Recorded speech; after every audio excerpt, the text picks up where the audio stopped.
we are here, back in the desert, back in the storm.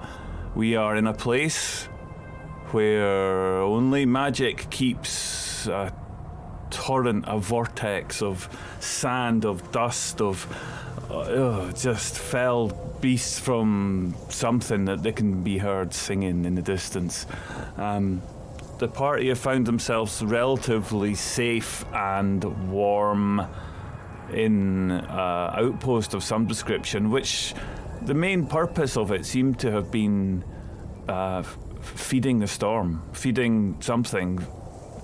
A number of large beasts of burden, not of this plane, but of another, were tied and chained onto the rooftop of the building that they're on.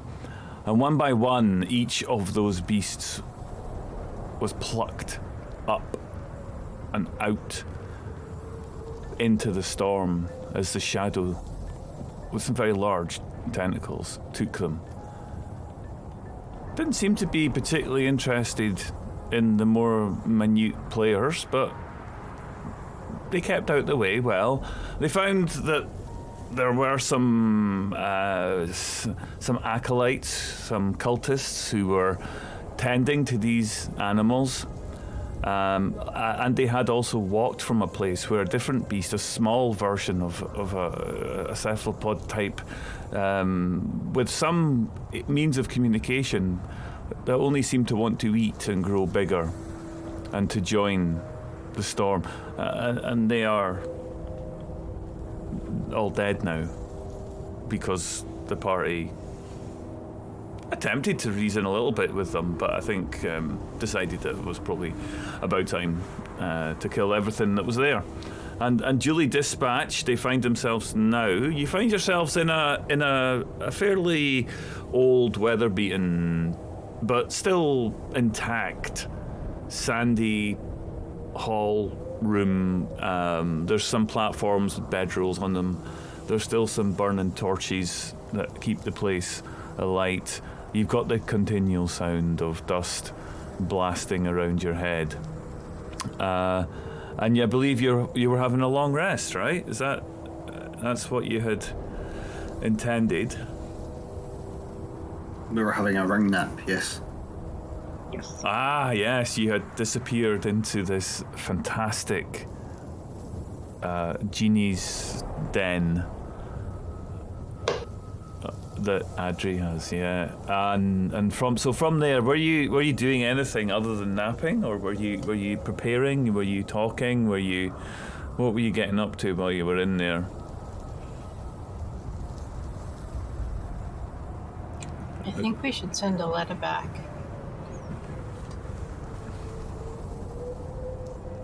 Good recipe for a very bad karma.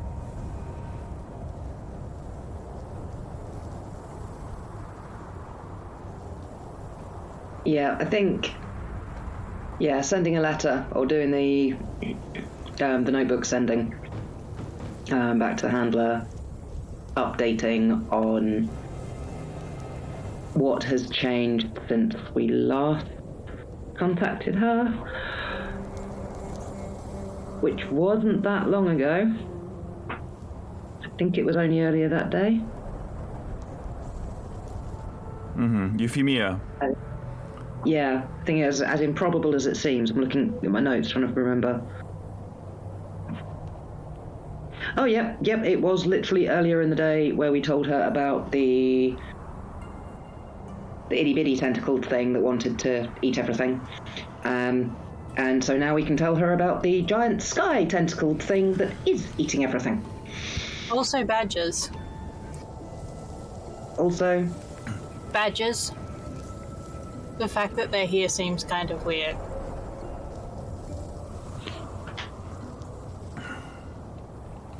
Yeah, so all of that in as many reasonably succinct blocks of 25 words as possible, but it's a warlock thing, so I can do it as many times as I want. Yeah.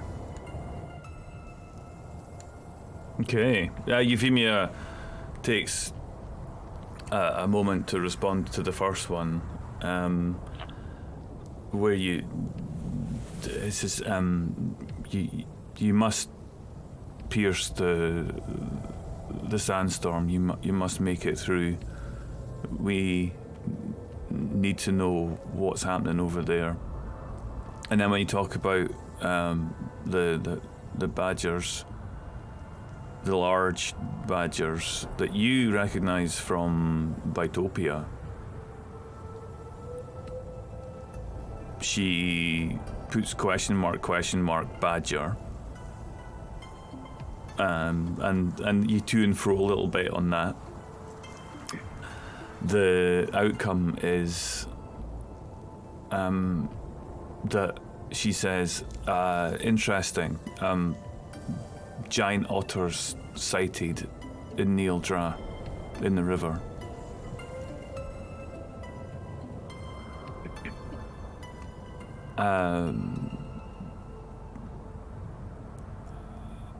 This Euphemia writes, strange happenings. We'll seek an understanding here, but connections between planes should not be so easy. See if you can find out what it is.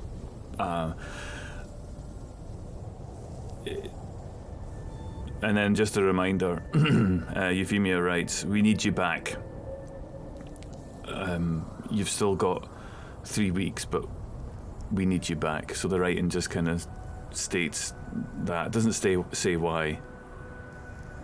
Just that they want you to come back.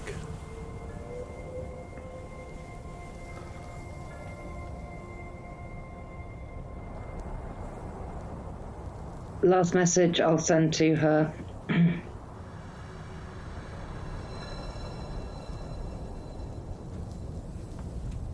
If we come up against this sky tentacle thing, do we fight? Do we run?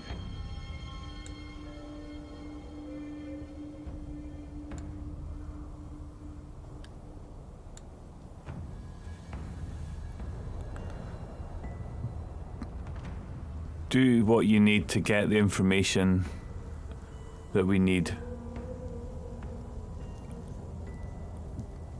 It's your judgment. Just make sure you get back.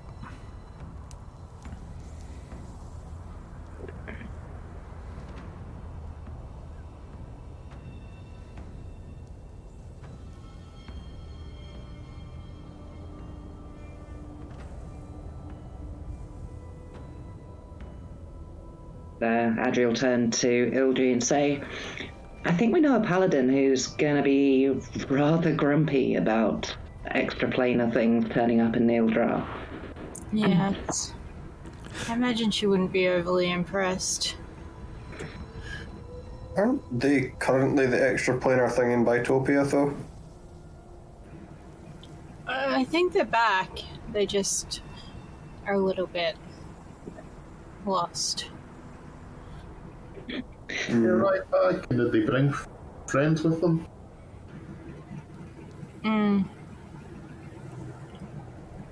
Hopefully not. Ollie was asleep last time I scryed her.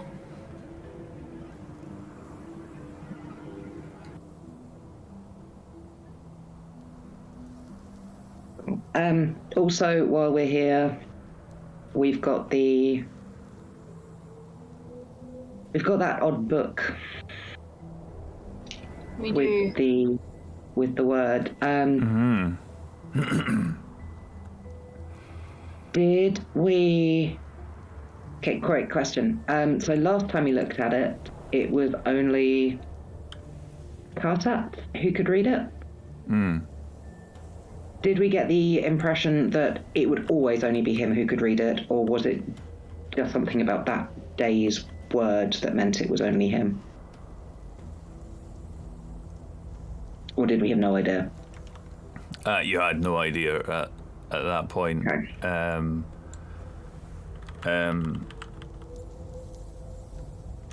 Yeah, you basically tried to make sense of what it was, but it didn't it didn't make sense.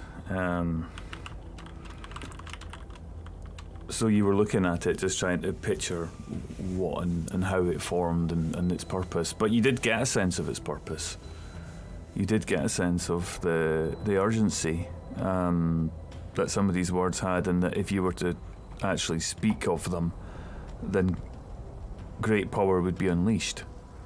So with chatting through with Carsat, you have an idea now of what they are. But in terms of its actual workings, you're not sure. Okay. Adria will get it out of the lockbox that she put it in, and pass it to Carsat. He had success with it last time, so her assumption is he'll be able to read whatever it is this time. Oh, thank you. Curse up to read what's there.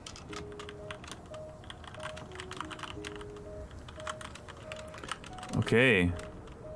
Roll a d10 and we'll find out.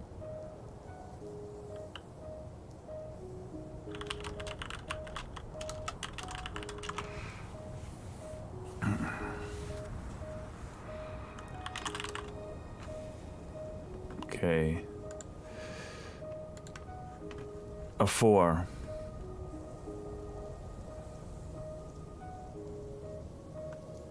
So the words that you look at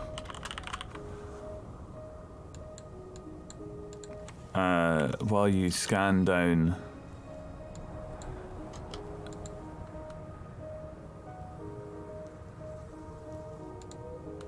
is power.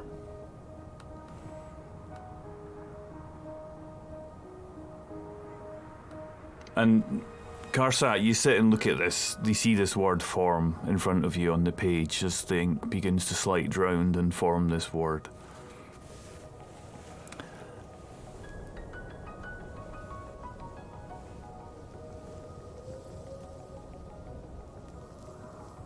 You look at it and curious, try to think what does it do? In this particular word, when said,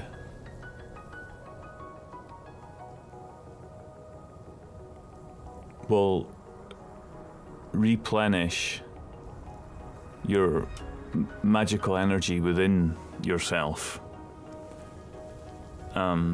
So it would be the equivalent of having a long rest and regaining your spell slots.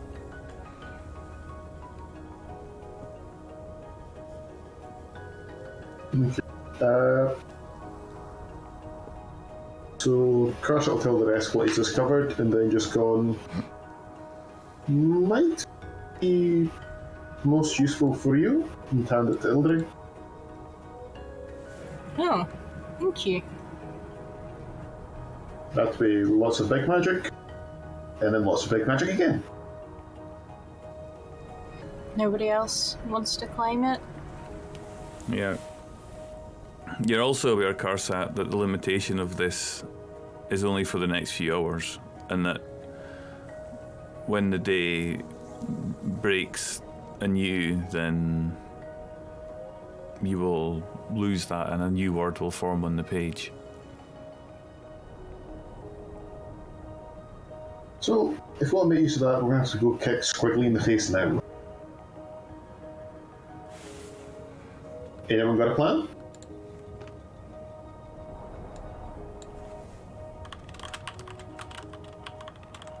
I guess we venture forth into the storm.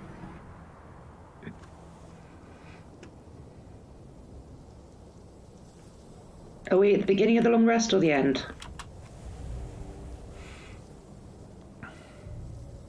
I'd assumed that you were at the beginning, but you could equally tell me otherwise. I had assumed you were at the beginning still, but I had said that you'd taken a long rest, so... What are your thoughts? I Kind of assumed we'd had one because I've messed around with all my spells and. That's fine. Between. Yeah, we'll go with that. So yeah, you're at the beginning of your new day, and you look at the word, and you know it's only got a few hours, but you think, Arsat, it's probably good for a few hours. And this is enough of an impetus, enough of a catalyst to get you moving. You rouse each other out of bed, out of your slumber, out of your meditation if you're not already up and running, and make your way down the stairs out of the room.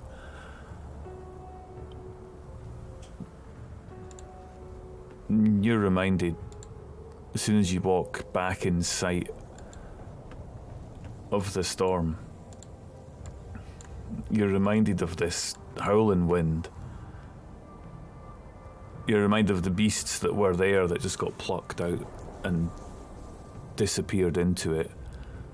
And you listen again, the noise, the sorrowful cries that you hear, and the battering of your senses with the noise just as it whips around.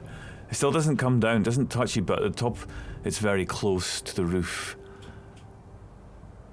Claustrophobic. Looking back, you see the path which leads to the nursery, the training pit, the temple, whatever that was that you had come from. And then behind and facing into the vortex is the stables, there's stable rooms. And then beyond that, just 20 foot in front is the wall. The deep vortex, the colours circulating, the dark strands of thread, gossamer-like twisting and twirling while the sand and dust moves around in voluminous clouds, but never breaking the barrier, but always there and moving and twisting. There's only one way forward.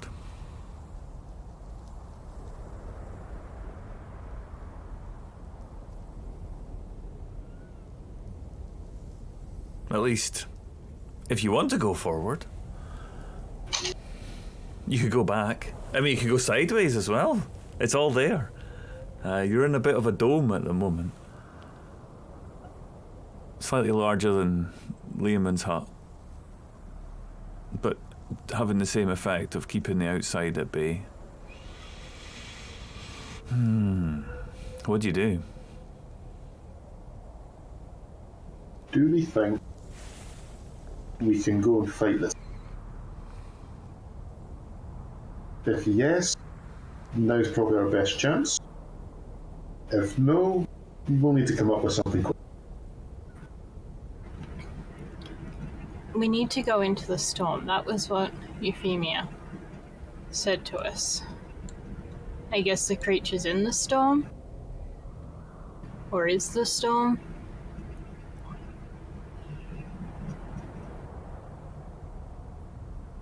Even if we don't fight it, we at the very least need to know what it is. I mean, I'm all entirely enthusiastic about doing vile and nasty things to it for making me listen to what happened to the badgers. So, yeah. But at the very least, we need to find out what it is and have an idea for how to come back and kill it. Self-reconnaissance, sir? Reconnaissance with potential murder at the end. That sounds fair. Should be two-step again, just in case. I think we're better as one unit for this leg of the journey. Well, we can go together, but I'll stand next to Adric, and you stand next to Ildri. But we're still all together. Seems reasonable.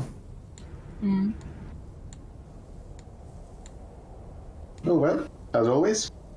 After you, Kylo. Come along, small blue one. One day we'll make you brave. Kyle will stride off. One day I'll get the sun in. Then I'll get to hit him in the face many times. Of course, I'll start following. Walk around side. Ildry just shoots a look over at Adri in amusement at the antics of these two. You walk inside the building, as best as you can tell, in the same direction that you walked in, and stand just for a second on the precipice. The decision to take the step through and out of the protective barrier is possibly brave. Maybe it's foolish. You dare yourself to make that step. And as soon as you do, you are in the heart of the maelstrom. The torrential gusts of wind tear at your very being. Your hearing is all but lost. Your eyes are battered. You have to look down and shield them with your hand. And there's more. There's just in one step through, the sand mercilessly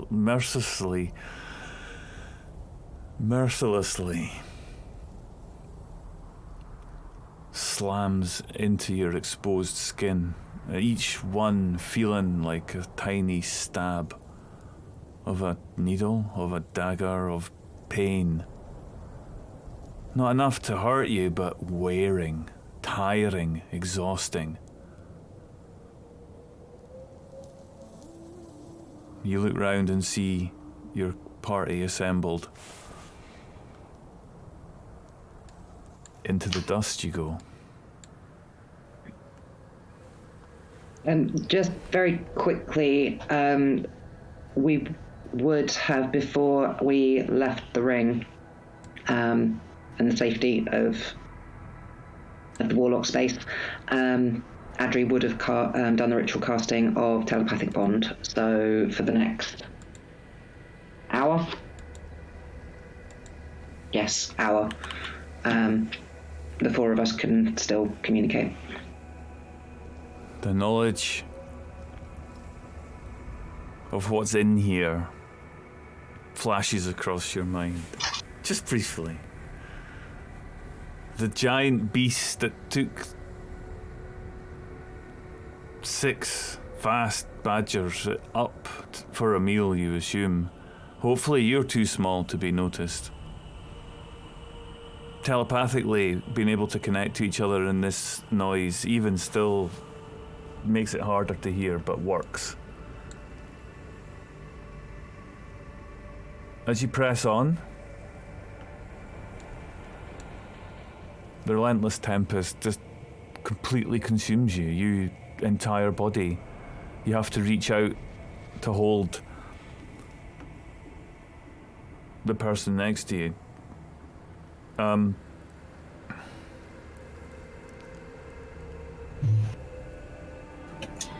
Could I please cast Locate Creature?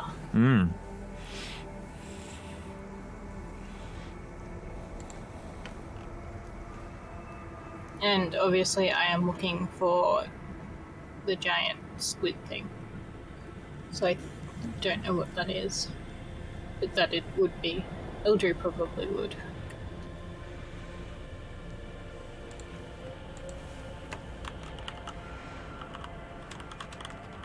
You search around.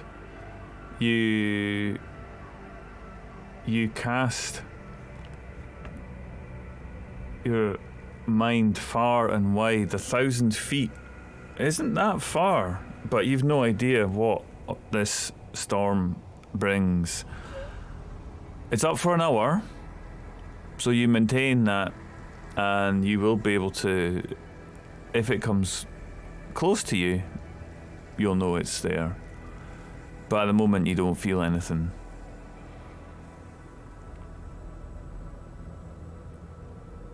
You push through the storm. It's tough going. the storm ebbs and flows, it picks up, and sometimes it can be easier. Could I get everybody, please, to make an athletics check as you reach the 20-minute mark and you still haven't seen sight nor sound of anything. As best as you can tell, you're still moving forward.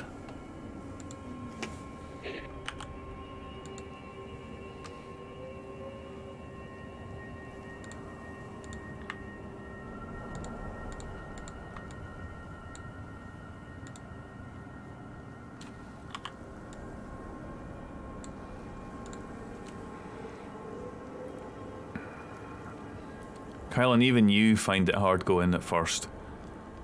This is difficult. You know that you're not moving as fast as you can, and you know that the others are moving even slower.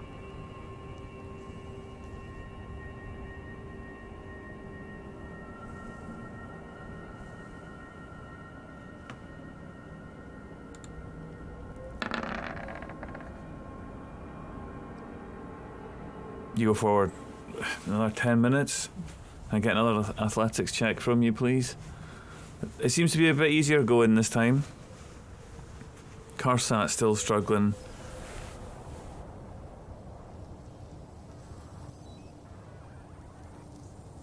What's it that holds you back, Kylon? Why is this hard going for you?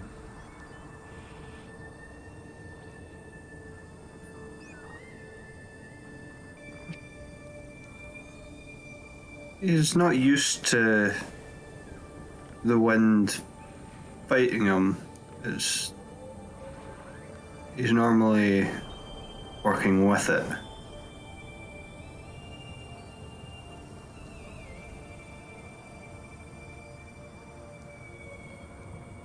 This isn't a normal wind, you discover. Yeah, this is a very different and very unusual part of the world. The wind, there are bits that you recognize, but they disappear almost as soon as they're created. There's something else here. And also you've got Sandbag, who is the nothing. He's hiding, and he's of the sand, and neither of you seem to be particularly happy here. Unpleasant as it is. Do you push on?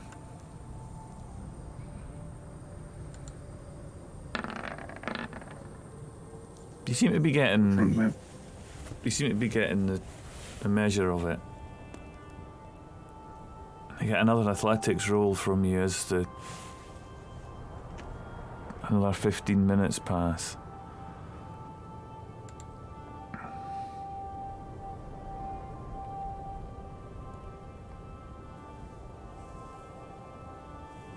Karsat, maybe you found a good spot to hide.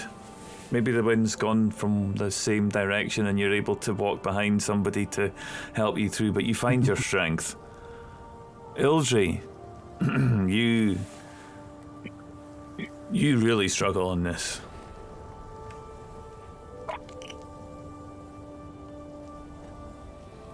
What happens? I think she'd start out strong, like some of those initial rolls were quite good, and then get progressively, the more sand that was getting onto her would concern her more. Like, she was very freaked out by being under the sand when that Trapping the Dragon's entrance collapsed, and I think this is just dampening her, so to speak. It's like how you put out a fire is to dump a heap of dirt on it. Yeah, no oxygen.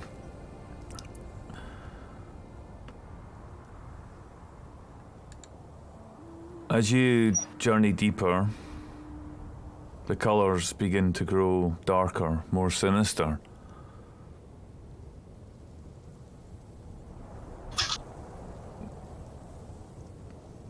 It's only been a very short while, possibly only 45 minutes. But already the memory of things that you've had, you struggle. The connection and bond that you have between you telepathically is at least able to overcome the noise. So cruel. So much power. And it buffets again, becomes far stronger as it grows darker. Get another athletics roll from you, please, as you find this new strength of wind from all sides. It seems to be hitting you from every angle. Croy, sorry. Could Karsa use his Stormbringer again to take control of the wind, or is it a little bit too chaotic here? At this point in time, with the winds coming up from 4 different directions, you can give yourself advantage to try and make it a little bit easier for yourself. Just try and control subtly around you, but the subtlety of that spell is no match for the ferocity of the winds that you're facing just now. But go for it, yeah. Roll again.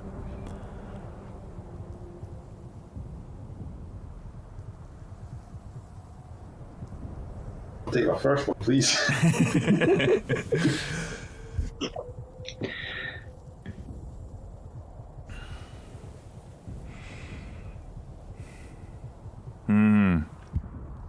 You just can't get going. You can't get going. The churning, all you can do is to stay on your feet. You're not moving quickly. You are staying on your feet. Ildri, Adri, there are times where you're almost blown and sent flying. Could I get a dex saving throw with advantage, because you're all kind of helping each other here, from both Adri and Ildri, to see if you're going to be knocked onto the ground.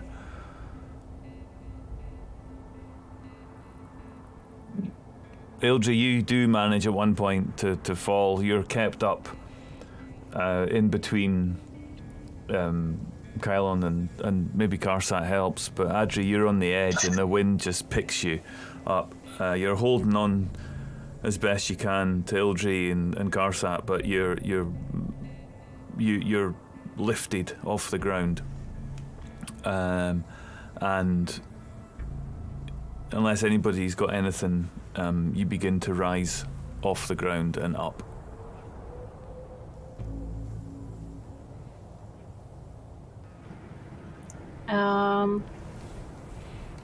I guess Thorn Whip? Can we try and, like, grab her? Go for it. Make a dex save. Or athletics check if you're trying to just be strong about it. Athletics check. Oh, that's exactly what you needed. Yeah, you're strong enough to grab on to Adri's like ankle or such as you're flying away, and hold that position. You're holding yourself against the wind. You're holding Adri down, and you bring Adri back down. Adri, you're back on. I mean, you're not against flying, right? But it's usually under more controlled circumstance. Yeah, usually much more control, and her control, not some chaotic, unnatural thing.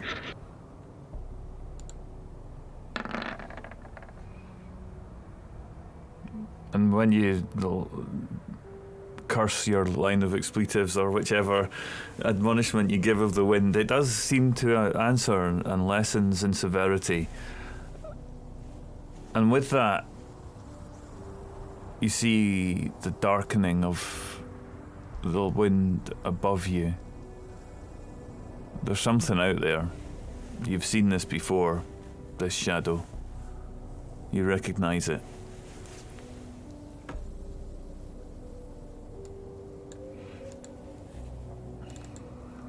Am I getting any pings off the locate creature?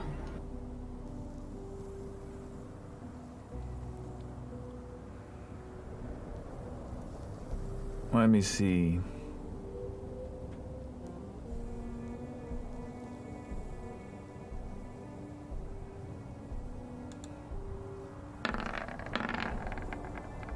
Yes, you are. And they're getting stronger. And quickly enough as well. I don't particularly want to have to work out speed equals distance over time on a Friday, but yeah, it seems to be accelerating. Excellent. Okay, well, and I know roughly which direction it's coming from. Yeah, in front of you and above you. Brilliant. I am going to drop that, and I am going to cast Pass Without Trace on the party. Okay.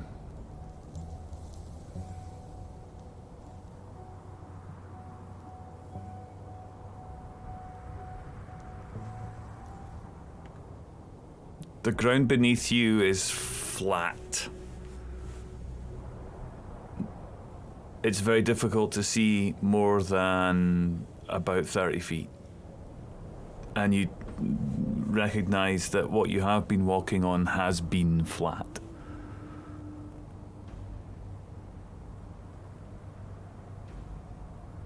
If you are intending to hide anywhere, perhaps in the storm, then please give us a stealth roll. You maybe are getting the sense of you're maybe getting a sense of the wind, of the currents, maybe some of the darker strands perhaps are shadows, and you draw strength in terms of hiding in the shadows, so maybe Path Without a Trace will help you there.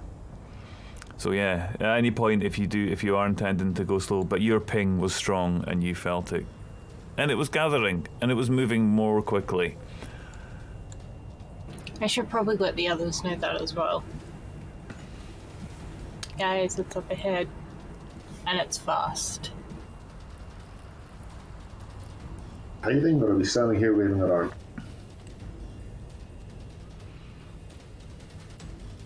How long have we got left on telepathic bond? You have used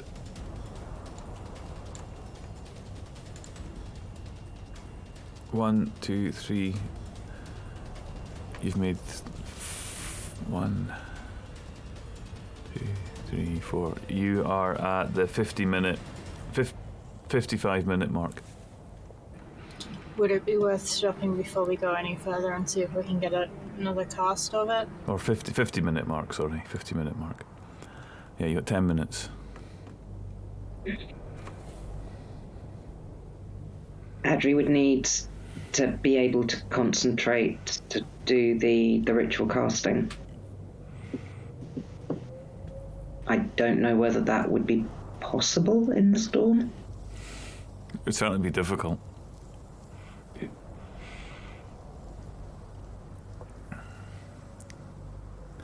And if it would work, if she has reason to think that she can pull it off, and she's quite arrogant, so she probably thinks she can do it, she'd probably give it a go. Yeah. So what's the scene as you have this idea? Do you sit down? Do you gather the others around you? Do you what happens? So her usual casting of it,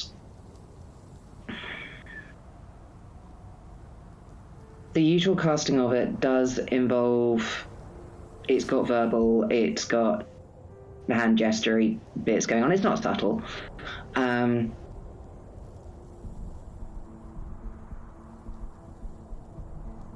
She would normally draw something on the floor do it, but she knows that it is the act of doing the markings, not necessarily their permanence, that matters. So it doesn't matter if she's drawing her circle and the squiggly symbols, if they get blown away instantly, it's the concentration of making those shapes that is the important part. I guess having the others kind of keeping guard the way we did previously when we were going into, I've forgotten where, but we've done this before, where they were keeping an eye out for anything while she was doing it. And yeah, she's just going to be doing her level best to block out the storm and the sounds and just focus on what she needs to do to keep this bond and going with her companions. Can Karst try and use his control wind ability to have the storm bother her as little as possible? Because he can't stop it, but he can certainly try and make it a bit easier. Yeah, you can have it just coming from one direction rather than swirling around. Okay, well that sounds good. So you form round and concentrate your various magics and begin your chant and markings in the sand.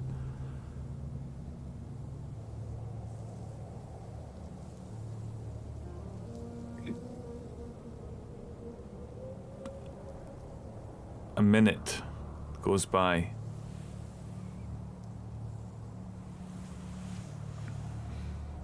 It seems to be working.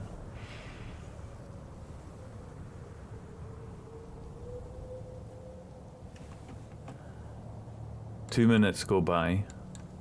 Your concentration is good.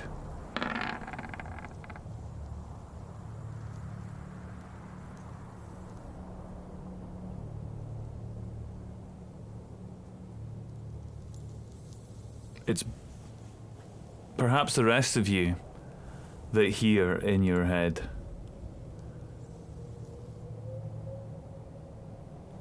Lost, lost, lost, lost, lost.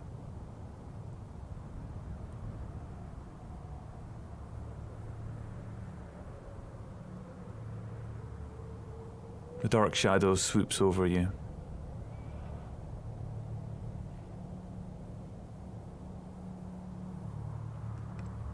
Quite a size. It must be close. And in your head you hear lost, lost, lost, a bit louder this time.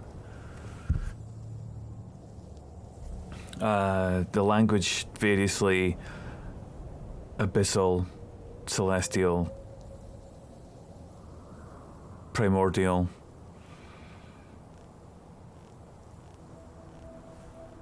Infernal for anybody who speaks that. Each time in a different language. Lost, lost, lost. Many voices. The shadow swoops round and the voice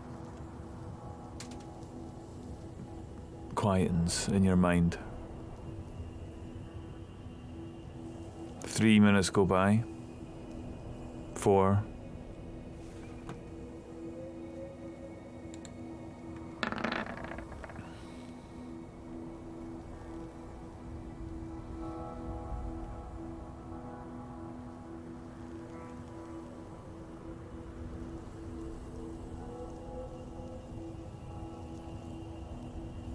Dark shadow is in front of you, almost at ground level.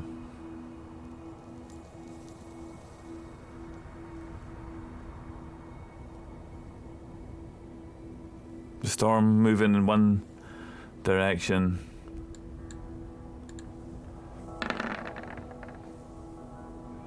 Not as strong as you know it has been. And then from a direction, Karsad, that the wind that you've got, the small pocket of wind that you're controlling is heading off in front where Ildri is standing, perhaps with her back to you watch as a giant trunk like the size of a tree brushes past just at the edge of your perceived vision within the storm. A vast shadow falls with it. It goes past you. You look up and watch as the silhouette in the sand gives way the absolute vast size of a beast walking in the sand.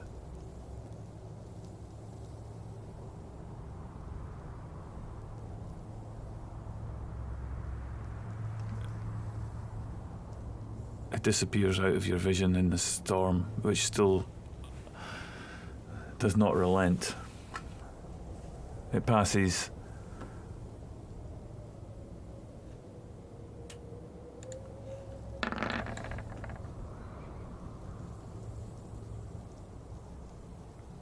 you begin the loudest part of your chanting, the ceremony, the ritual casting.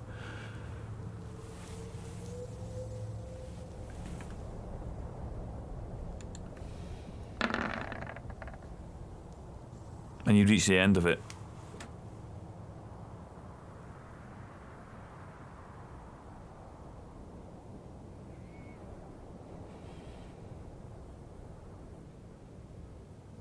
The sand continues, but your spell is successful.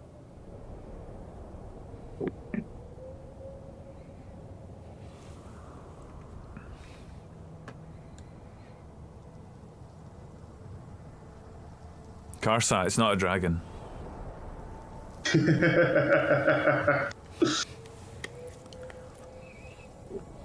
So, anyone else see the walking monstrosity while Ladri did her thing?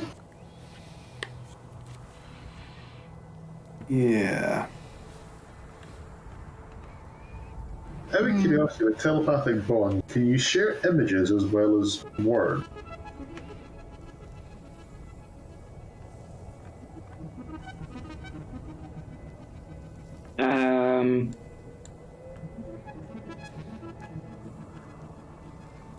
I mean, I kind of guess so. It says until the spell ends, targets can communicate telepathically through the bond, whether or not they have a common language.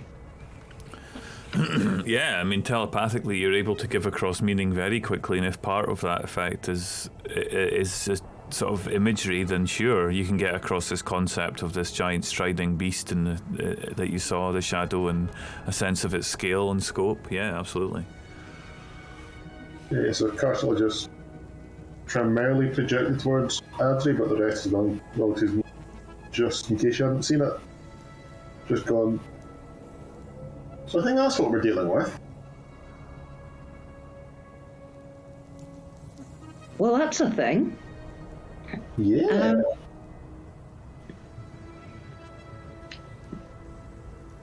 When it was visible, was there enough of it visible to be able to have a good guess as to what it is?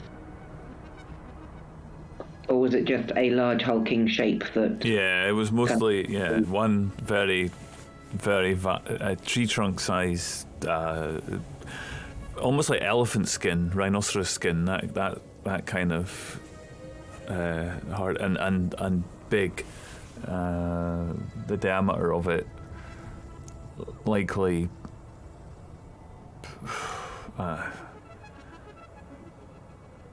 taper I mean, if you've in. got a token for it, Croy, you could just show us that. Yeah. So, yeah, that works. You've got the ongoing winds and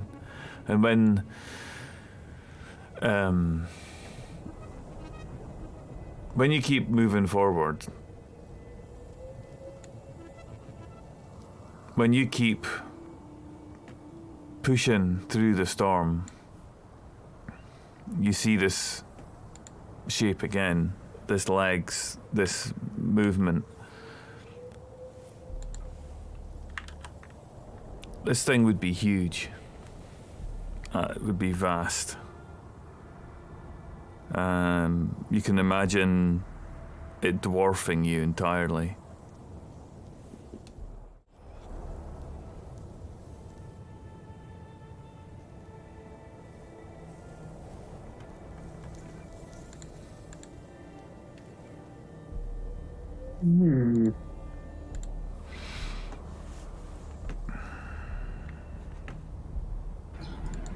Does it look like an adult version of the baby thing that we were fighting? I mean, that would be your expectations. Yeah.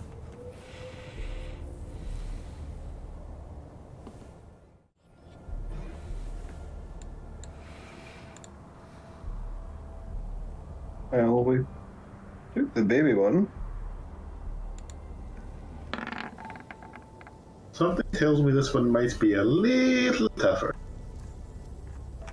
Baby one wasn't that tough. At least have a little bit.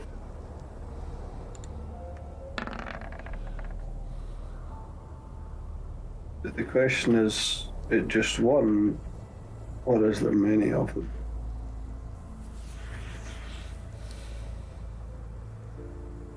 If we get stepped on by a herd, I'm going to have words with our handler when we get back.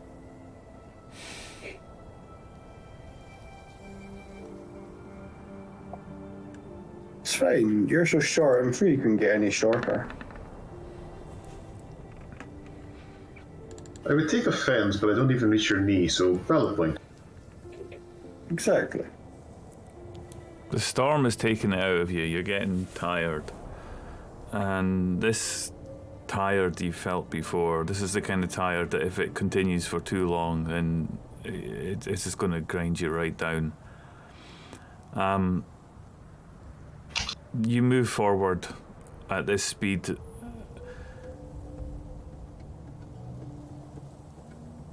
And you are able to see at various points the dark shadows passing over, but so far you don't seem to have been noticed by it. It passes over, and occasionally you hear words talking.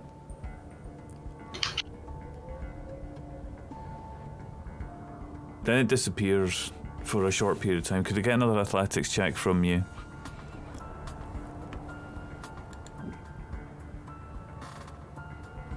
Is there any way Karsak can use his fancy ability to help the others with their check?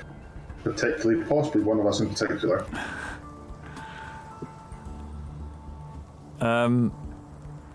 Your storm guide could blow behind you to try and move you forward, yes. Would that be possible to give everyone advantage, or is that still just... You're thinking about creating a bigger...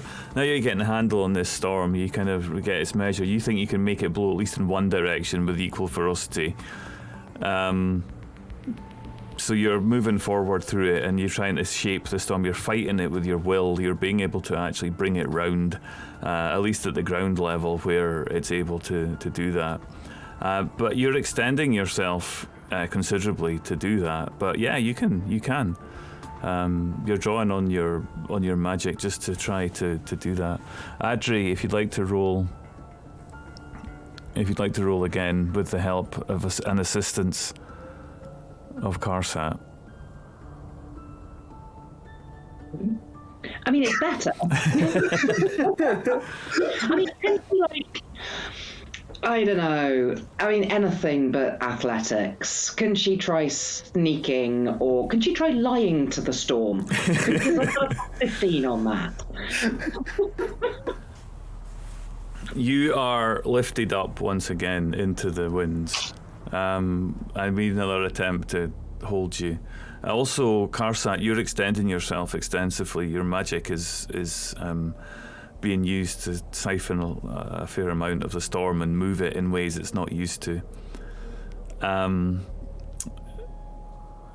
Yeah. Who's going to help Adri? What is that, Adri? How are you going to right yourself as you get lifted up again? Are you still holding on to everybody? Are you holding on to somebody? Yeah, she's going to be holding on to... Who would have been next to her? She is probably going to be holding on to Kylon. Okay. You don't want the pint size to hold you down?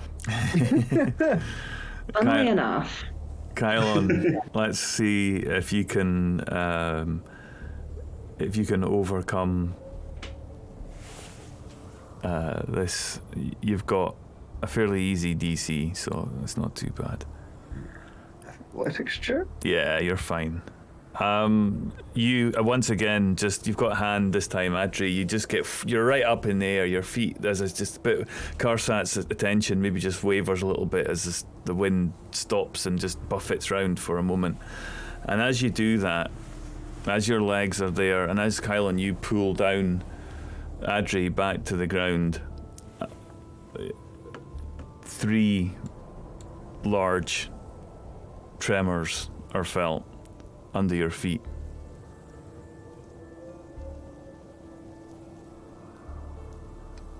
And loud above the sound of the wind does a huge weight land and make its way towards you.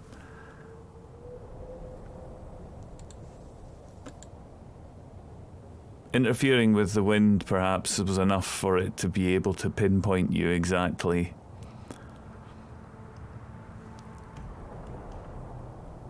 But as it is, it has found you. This giant beast lumbers out of the sand. It's on the ground. I will open up the turn order.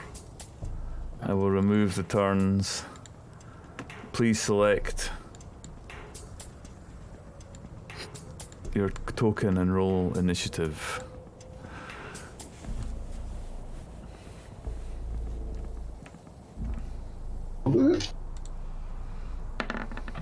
Damn it.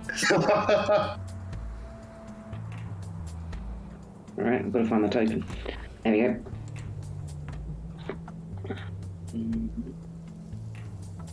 Doing initiative. Well, I just can't roll for toffee. I mean, you just got to save from getting blown away. Give you a wee bit of slack.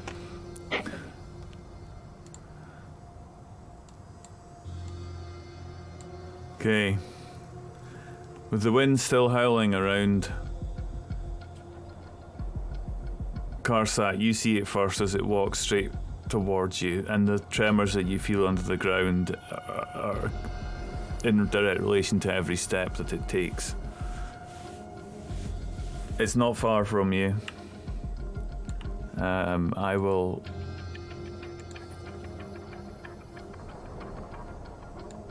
quickly adjust so that you're no longer walking in through the big storm. You're now walking, and this map now represents the real distances. So I would say that you are about 30 foot away from it. So I'm going to drop it back just a little bit.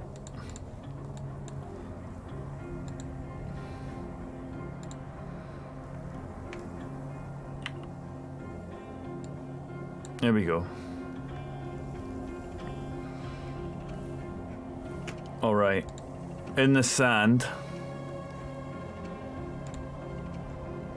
and looking at the sheer scale of this, it absolutely dwarfs you. This is bigger than a dragon that you've seen. This is bigger than any other animal that you've seen anywhere on any plane. Karsat, what do you do? Karsat swears loudly and colourfully in both Primordial and Celestial just to make sure he gets the point across. And then we'll run the 30 feet up to it. Call out, don't take this the wrong way, I'd love to chat, but you look terrifying. Use 2 sorcery points to bonus action cast Mind Sliver. Here. So DC 17 intelligence save. Roll 17. Damn it, it saves. In that case, Karsat will just punch it once. Was an 18 hit? An 18 does hit. Excellent. Could I stunning strike that and have this? Do I remember if any particular damage was more or less effective against the baby?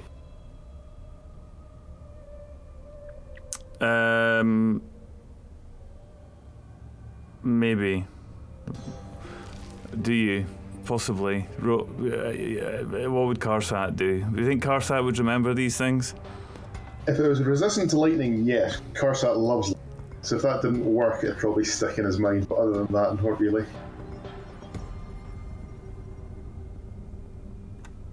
Okay. You would know from having fought the younger version of this that your stuns don't work and that your lightning is definitely ineffective. Ah, crap. That'll be acid damage instead of thingy damaging. Okay. So if you knew stuns wouldn't work, I wouldn't bother wasting a key point. And one more punch. So that'll hit, and more acid damage. Okay.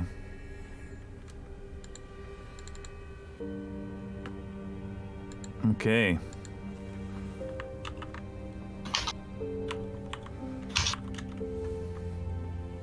You are absolutely tiny against this.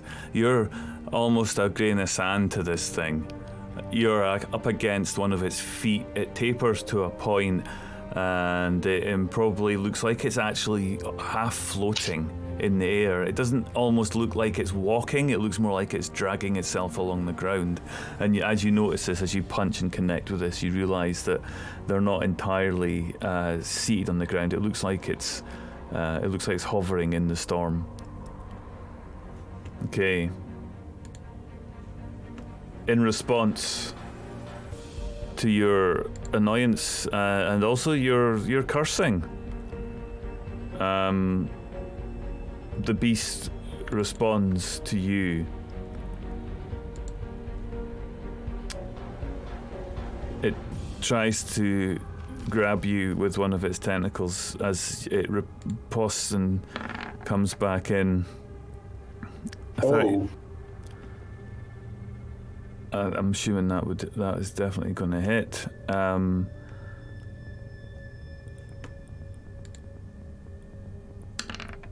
So it's 20 points of bludgeoning damage,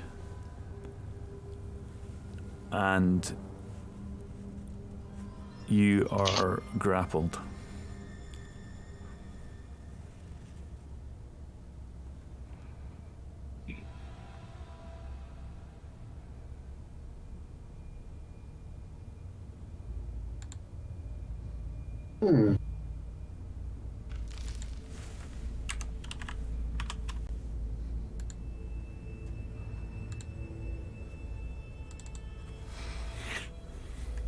Okay. It lifts you up.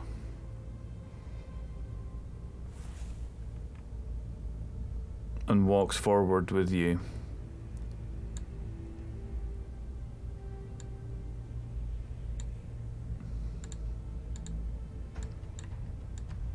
And one of it's now fully visible to you, and it's standing towering right above you.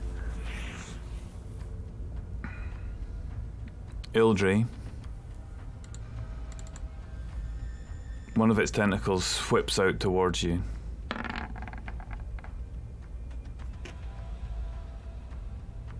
That hits. 22 points of bludgeoning damage. And you're grappled.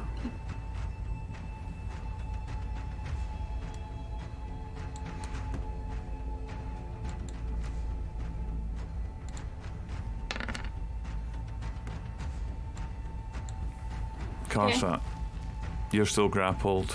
Kylon, another tentacle reaches out towards you. 26 to hit.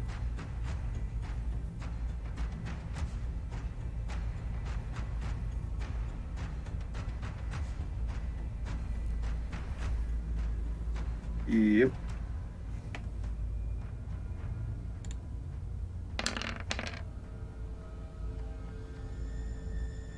$22 points of bludgeoning damage, and you're grappled.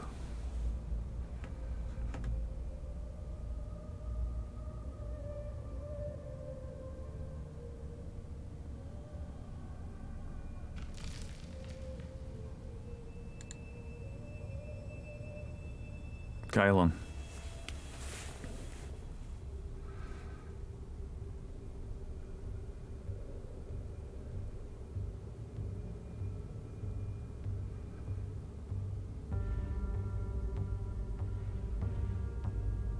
Okay.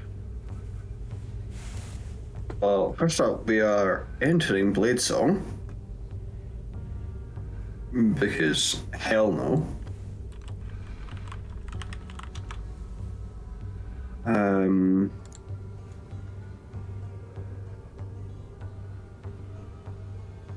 This thing has far too many attacks. So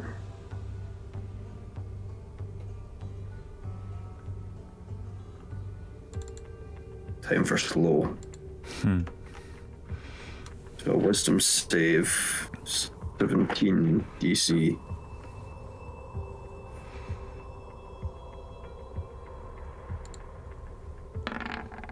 $23. That'll do it.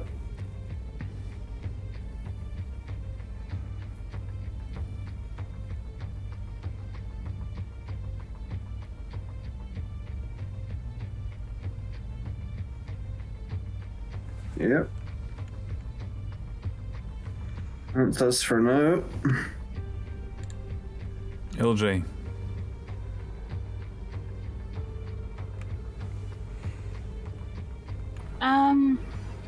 I would like to cast Misty Step out of the way of whatever that is. And appear maximum 30 feet away, basically. And then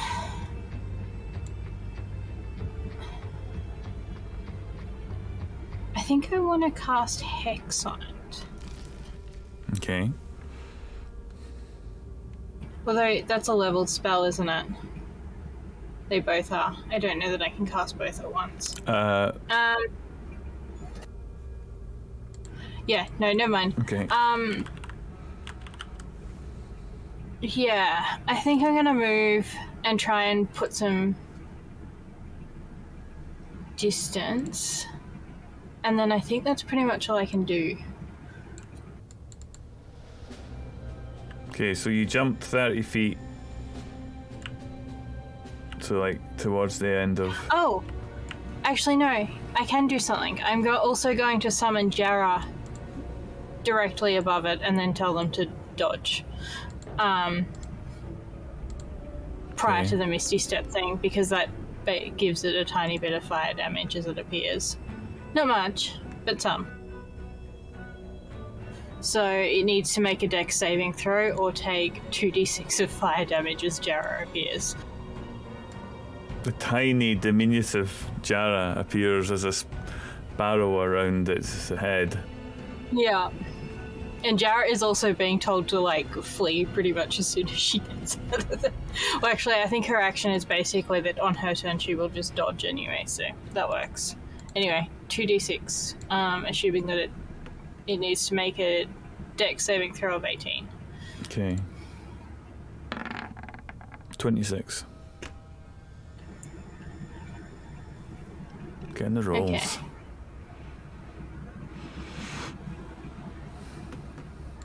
Yeah, no, that's me. Alright.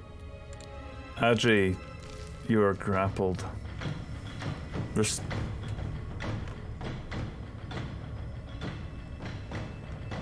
Me? No, he didn't hit me. Ah, sorry.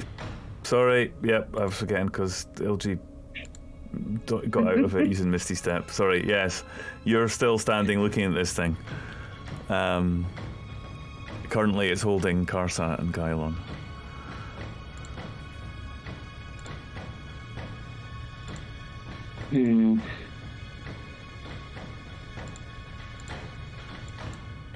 Question on Bane. It says I can target up to 3 creatures. Can I target one creature 3 times? No. Bugger. It's worth a try. I'm gonna give it a go. Am I within 30 feet at the moment? Yeah. Yeah. Yep, so from where she is going to use her once per day Bane, which, there we go. So that is a, oh, that's really helpful. Charisma saving throw? Yeah, charisma saving throw, that'll be an 18. I don't need.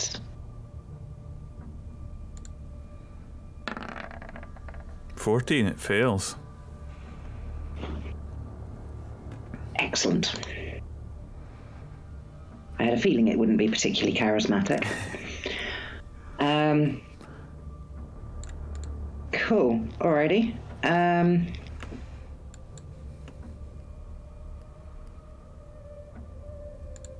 So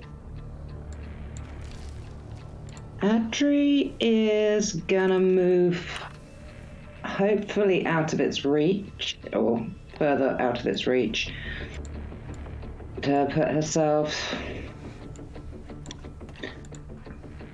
She's gonna stay within 60 feet of it. Okay. But is just gonna be away. So. Okay.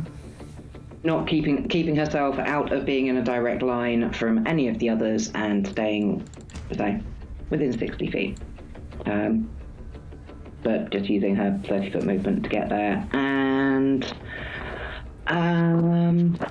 what else can I do? Alright, I've got a bonus action that I keep forgetting I could use, whether it's any good.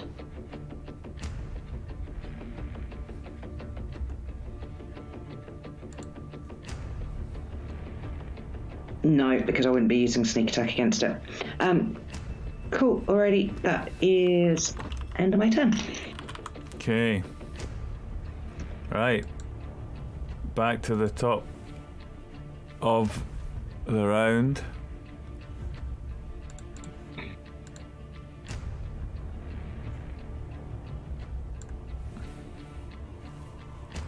And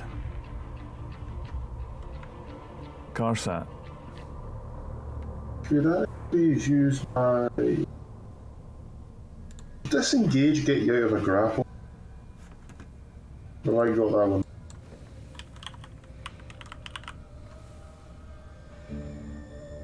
Actions in combat, disengage.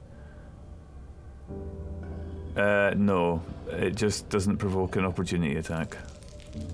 I mean, you can still do that if and get out of there, but it doesn't get you out of the grapple.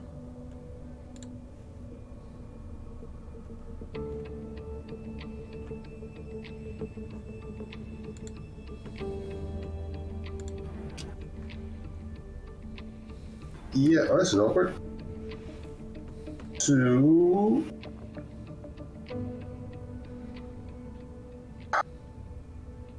yeah, this thing kind of sucks.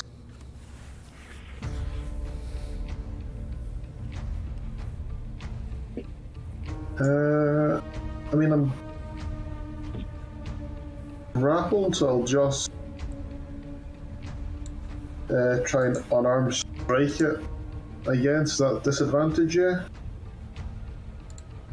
You can try and get out of it if you want to. You don't have to stay there. You can use. Sure. You can use your action to try and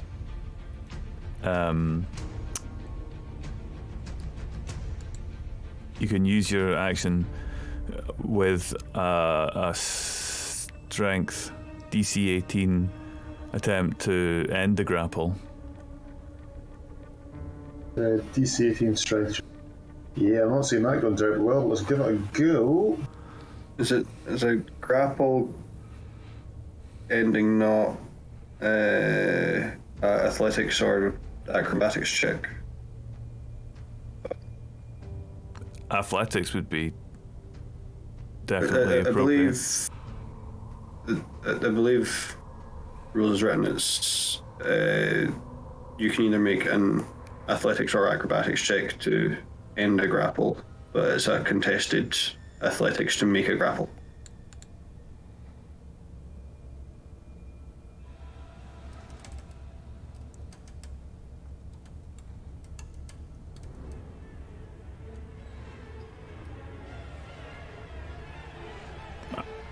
So,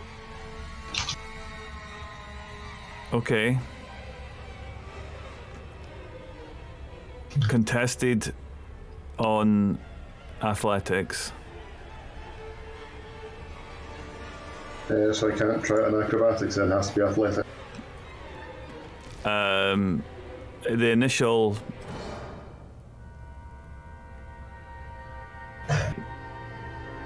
Isn't the it initial played- attempt would be strength. I don't think you can use you can't use acrobatics to. Now it's got you. You have to free yourself from it. So that is athletics to get out of it. Well, so acrobatics is the most useless skill, considering I took expertise in it and a fucking plus 15. I've never managed to use it for anything useful.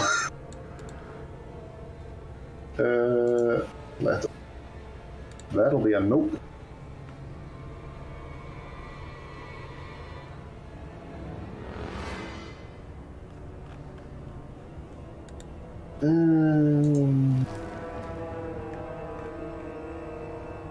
Carsicle just struggle for a bit, then just shrug, then bonus action cast slow, because why not? I might as well live and hope.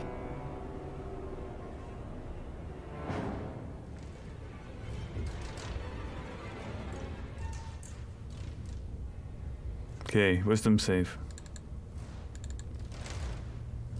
And it's then Bane got through, didn't it? Yep, it's baned. Something tells me this won't work.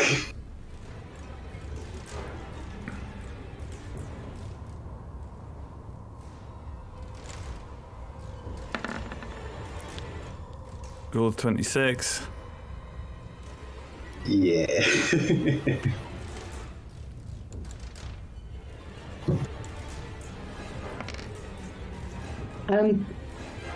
Just to be irritating rules advocate, it's target choice of athletics or acrobatics to escape, contested by the grappler's athletics.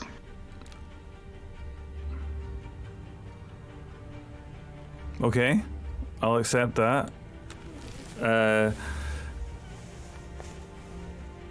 So make that take that roll with your acrobatics, Karsat.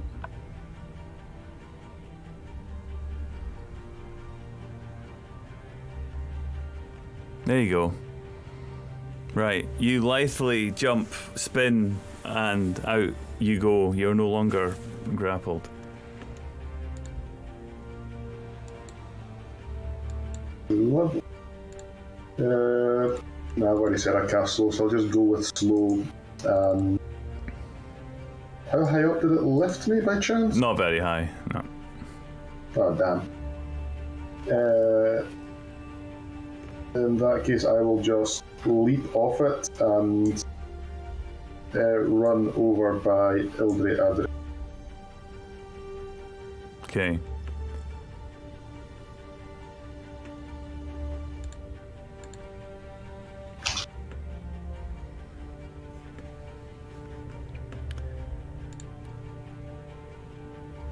It has Bane. It has Kylon in its grasp.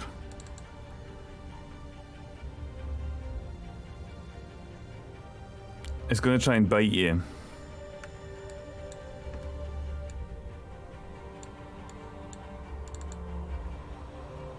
Sure.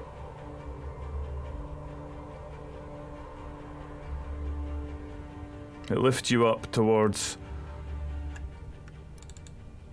its mouth, which is probably about 30, 40 foot up as it reaches down to grab.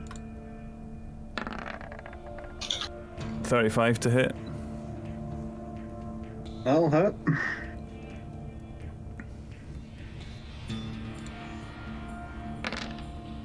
You take 25 points of piercing damage.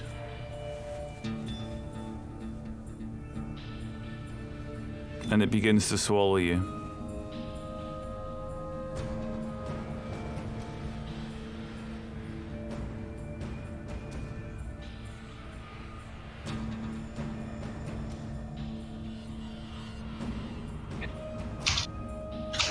You have an opportunity to escape as it releases its grapple on you and tries to shove it in your mouth.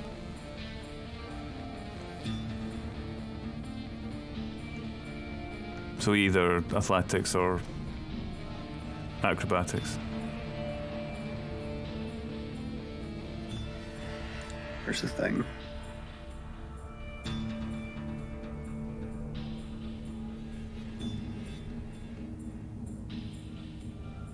So, what is it?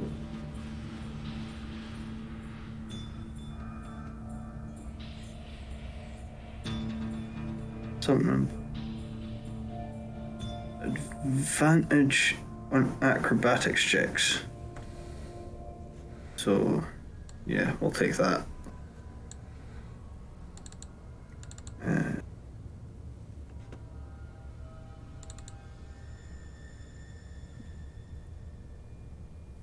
I'm rolling real great tonight.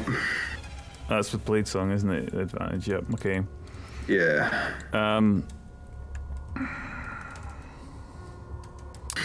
Yeah, it pushes you into its mouth. And it begins to swallow you. It is unpleasant. At the beginning of its next turn, you'll begin to be digested. But for now, you're just sailing down its gullet.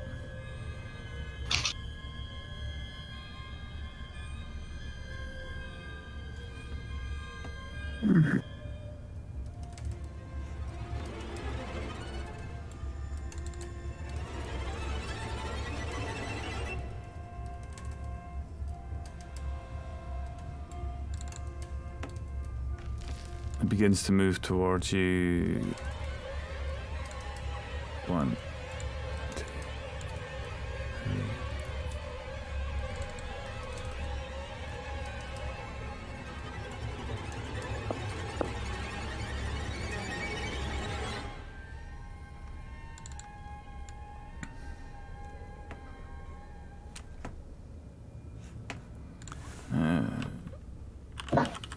One, two, three.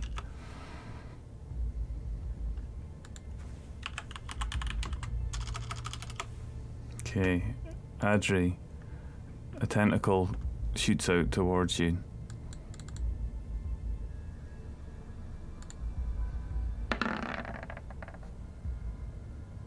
It hits. Just because I'm going to be pedantic about it, because I don't get to use Bane very often, it needs to knock 1d4 off. 1d4, absolutely. 32.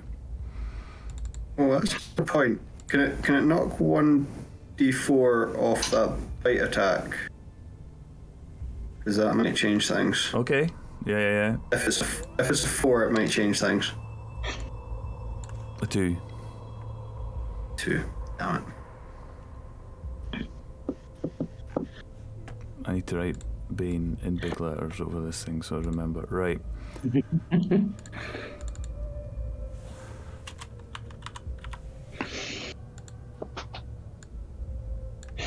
Okay. Right. Yeah.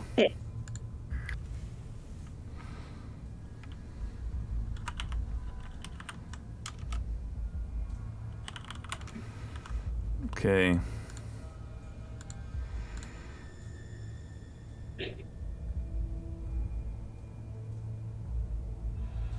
And let me just double check.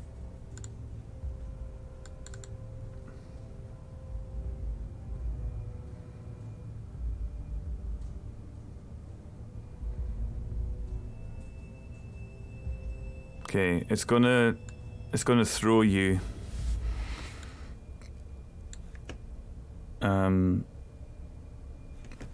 roll 1d8. You're throwing off behind it.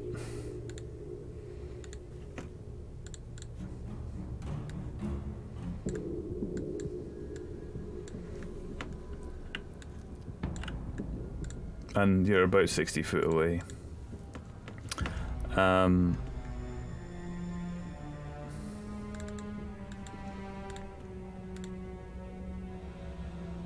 So yeah, let's say you're 30 foot away because I can count that on the map there.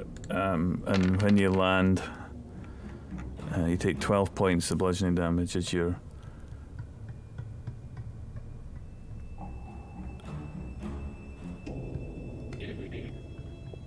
chucked, thrown.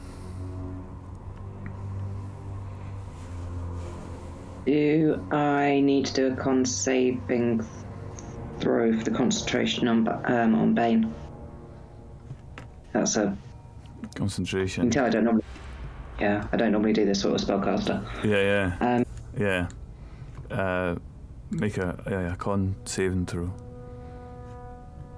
There you go. You're fine. Bane's still up. See, at least I'm a rules lawyer against myself as well as for other people. Kylon, you're in a rather unpleasant situation. Mm-hmm. Rather.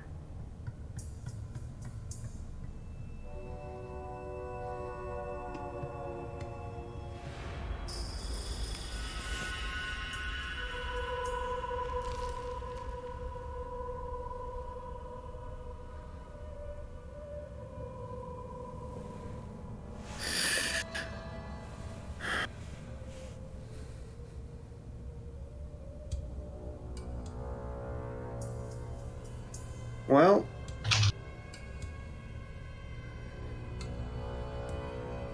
we're going to rage.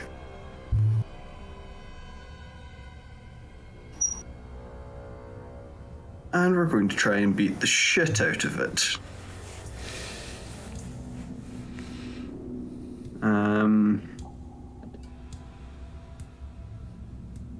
So we'll take am I restrained or something inside this thing? You are blinded Yes. and restrained. So that would mean disadvantage attacks. So we will go reckless attack because why not? So straight rolls.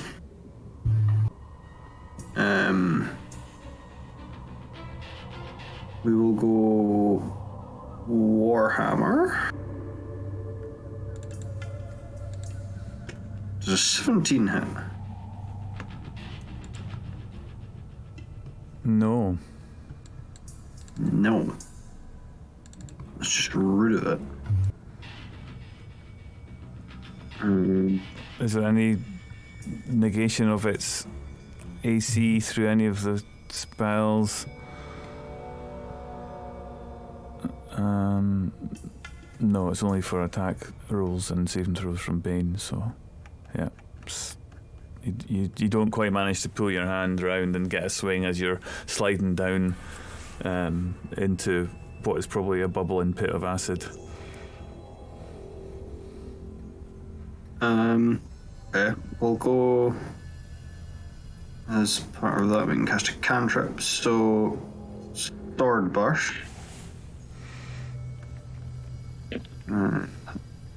What's the? You check that. Ignore the divine fury thing for that. So DC 17 Dex save for sword burst inside of its gullet. Aye, 25. Okay, that's an interesting. How'd you dodge a sword burst inside your gullet? But sure. Yeah, I think it's more just that you're getting tumbled around and you can't quite get something like that. Okay. It's verbal, so you're having to shout, and this is not quite connecting. Okay.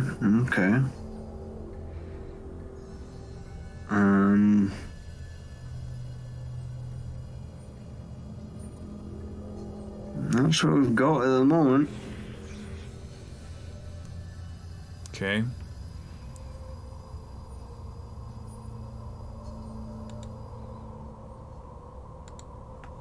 Ildre, you've watched it as it's chucked Adri away, you can't see her, and has swallowed Kylon. Yeah, that seems less than ideal.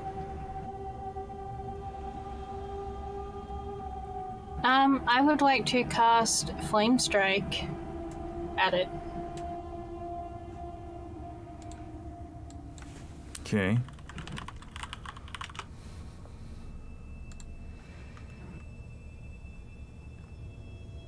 A huge column of divine fire.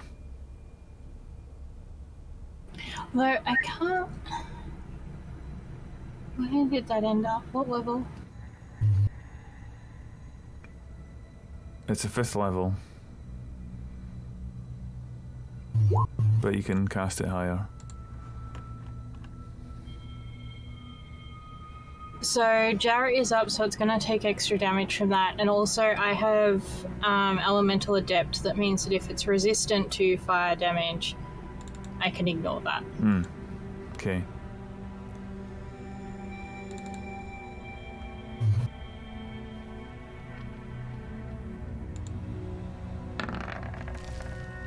It fails.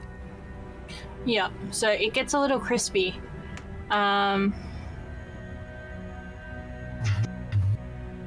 Extra 8 damage points of fire damage because Jarrett is up.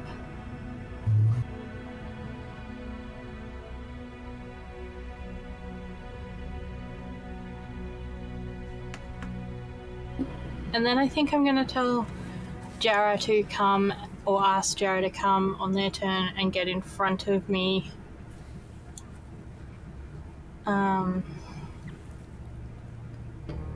Yeah, and if they get swallowed, to grab Kyle. What's the damage from Flame Strike? 34 plus 8. Okay, 42. And I'm probably going to move back by like 30 feet as well. I don't know that I can do that on this map though, so... Yeah. I can, hang on, let me just change the... Can we take a break at the bottom of this round too, please? Yeah, definitely, it's coming close to 11, right? Yep.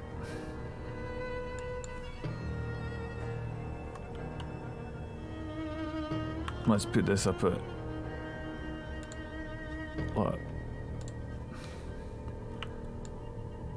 There you go, so you're now about 60 feet away from it. Okay. Adri. You are a little bit closer than that now. Hang on, let me bring you in a bit closer. Cool.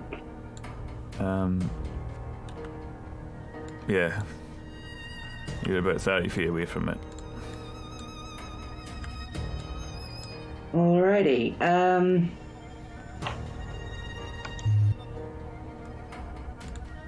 I'm gonna try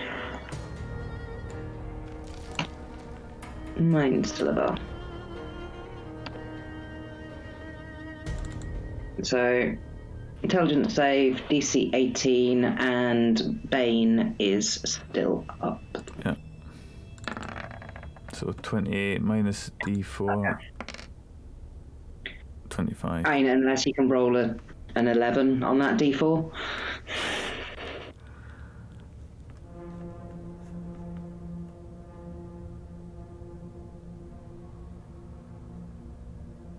Okay. Right, shall we take a break? Or have you got more, Adri, is anything more you're bringing into that? She'll move back a bit. That's a cantrip. Beyond that.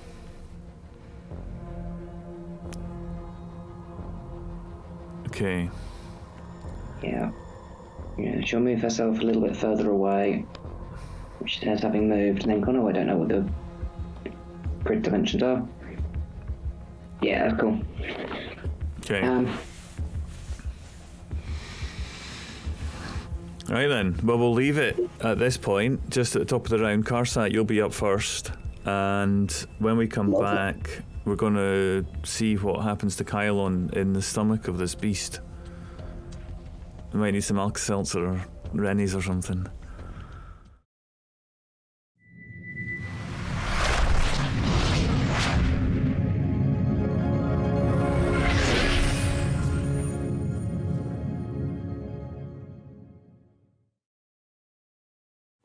We are going to continue now with the final stretch of this and start off with Karsat.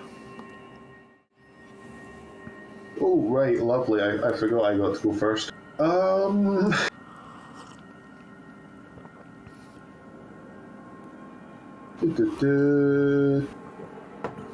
Mind Sliver again.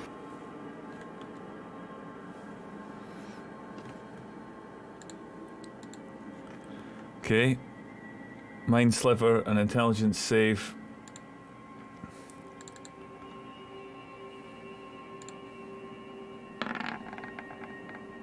$18.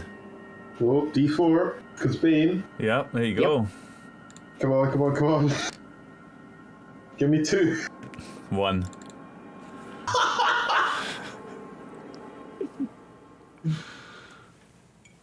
Croy, have you rigged the dice tonight? It's good, isn't it? I like it. How about that? It's that damn mug bringing them luck. See if you had one. I mean, my mug just swears at people, so I don't think I can show it on stream. I'll bonus action patient defense, then hopefully I don't get punched in the face again.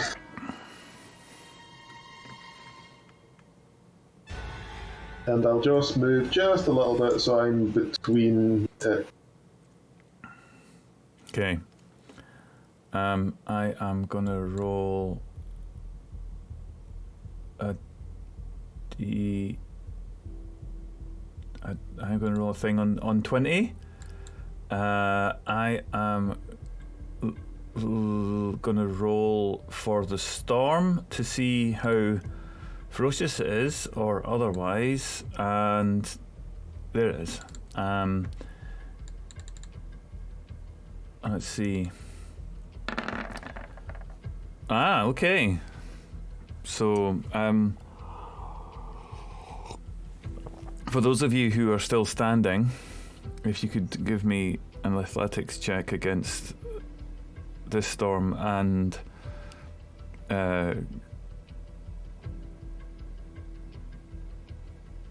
so far so good. Everybody's making it. Adri. The storm buffets around, and as you're moving, trying to get away from it, the storm picks you up. Is there anything that you want to do as it lifts you off your feet?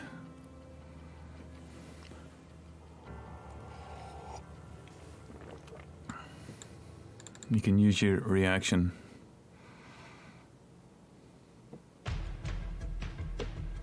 Good. I'm just looking at what the... It'll be easier if I just stick it in here. And da-da.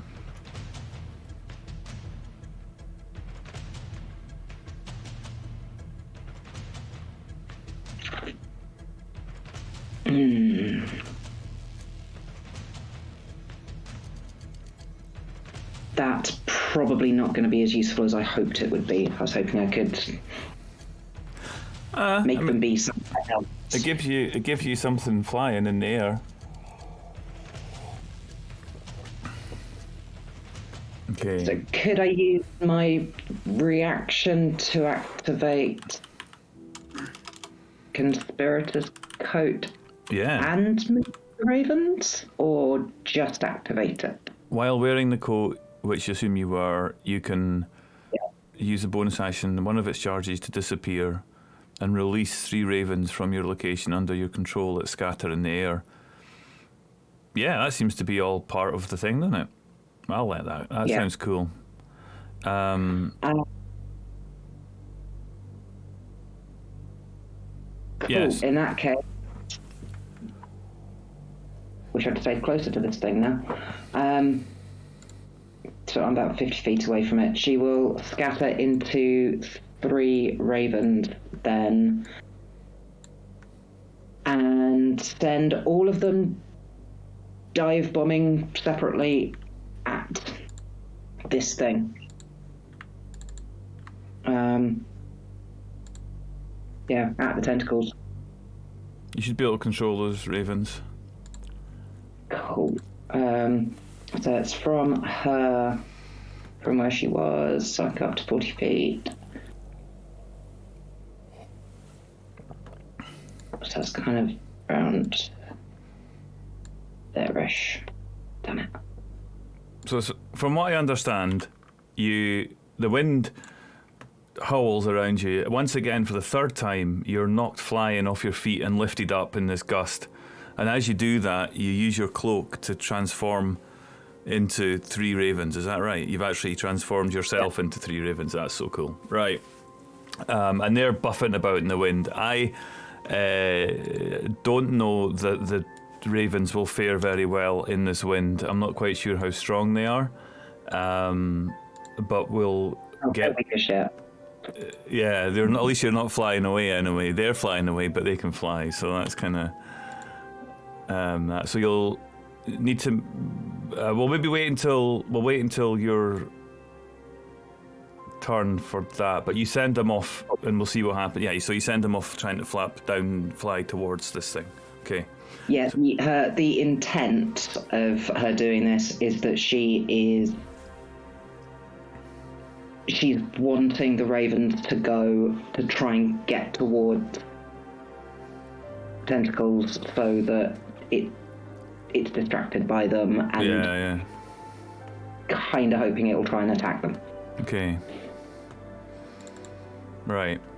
So that's that bit done.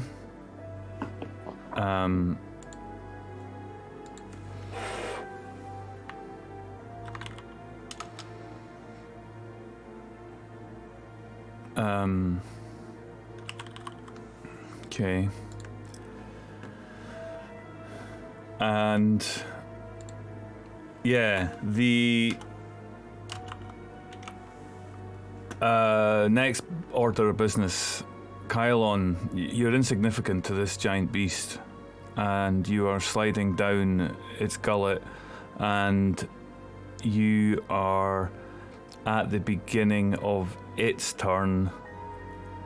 So you're going to take 12d6 initial. That's what I'm rolling.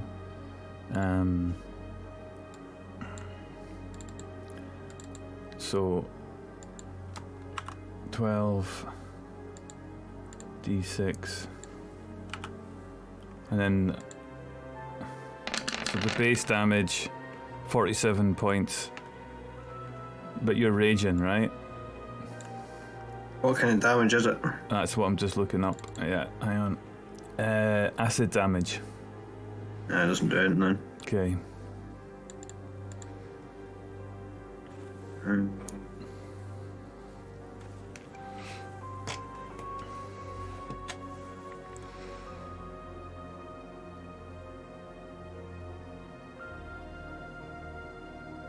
Okay. Yeah, the storm is weaker for those of you outside. It definitely is weaker. Right, it is gonna take a step towards Carsat. Yeah. And it is going to attempt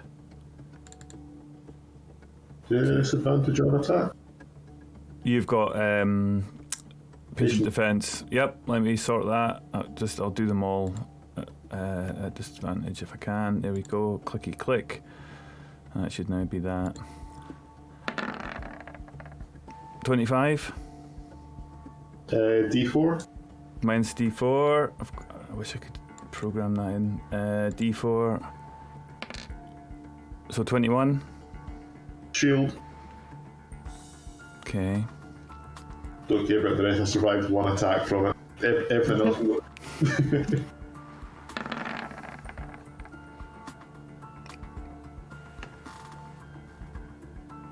Soul shield.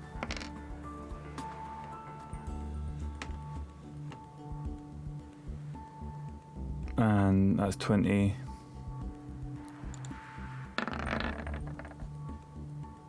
And Yes. 21.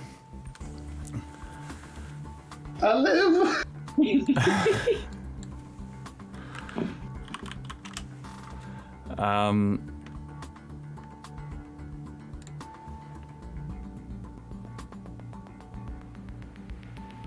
So your AC normally is 20, is 19? 20. 20, so yeah, you 25, yeah. Wow. Damn, I rolled well there for you. Well done. Well done. Okay, so you are small enough that you can dodge between its feet, its tentacles. Maybe aided with the wind slightly. You're just you're using the wind, sort of jumping in the wind and giving you extra boost of movement to try and get round. That's just for flavour, not any particular advantage, but it just sounds kind of cool that you'd be doing that as a wee crisp poke on the ground. Alright, so that's the end of its turn. It misses entirely. Kylon.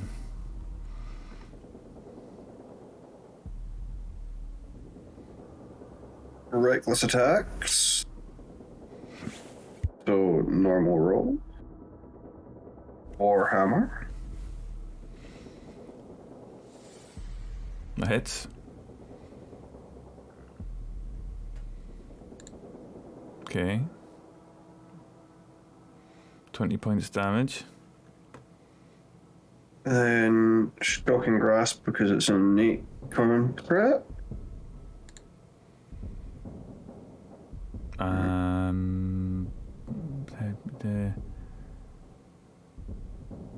Make a melee spell attack against the target. You have an advantage if it's made of metal. It's not. A 22 does hit. Yeah, it does hit. Yep. Okay, it's 12 points. So that's what, 32.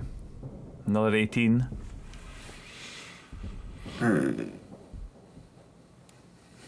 Then bonus action, battle axe. God damn it. You rolled a 1. Yeah.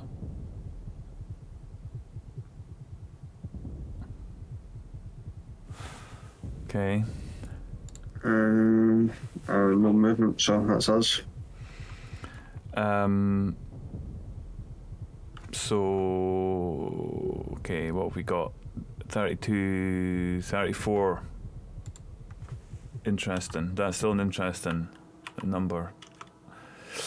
Okay. Outside, the storm, which was whipping up a pretty hefty, amount, just noticed it slightly dying down. The ferocity of it just lessened slightly, which will make it slightly easier for the ravens, only slightly.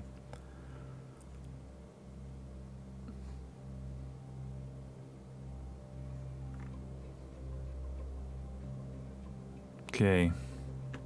Eldry? I'd like to cast Blight on it, or try and cast Blight. Mm-hmm.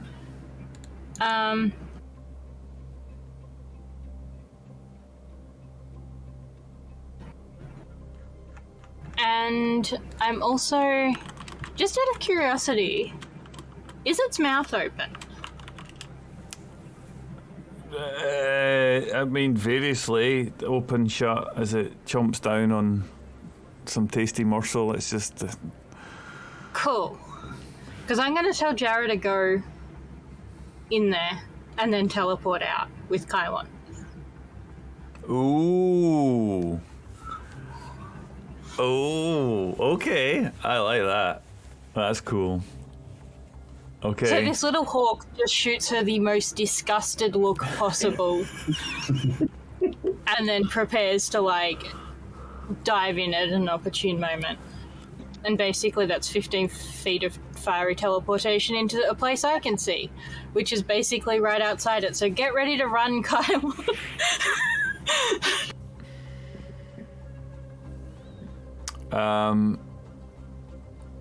Right, let me just... Okay. So fiery teleportation does 7 damage. They technically need to make a dexterity saving throw against 18. Yeah. Okay.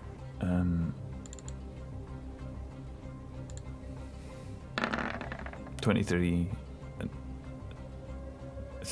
Yeah, 23. Oh well, they don't take any damage, but it does hopefully at least get Kylon out of his throat. Minus D4. Oh yeah, minus D4, yep. Which, if it gets a 4, might be enough. No, wait, I can't math. Never mind. It's the principle of the thing. Absolutely.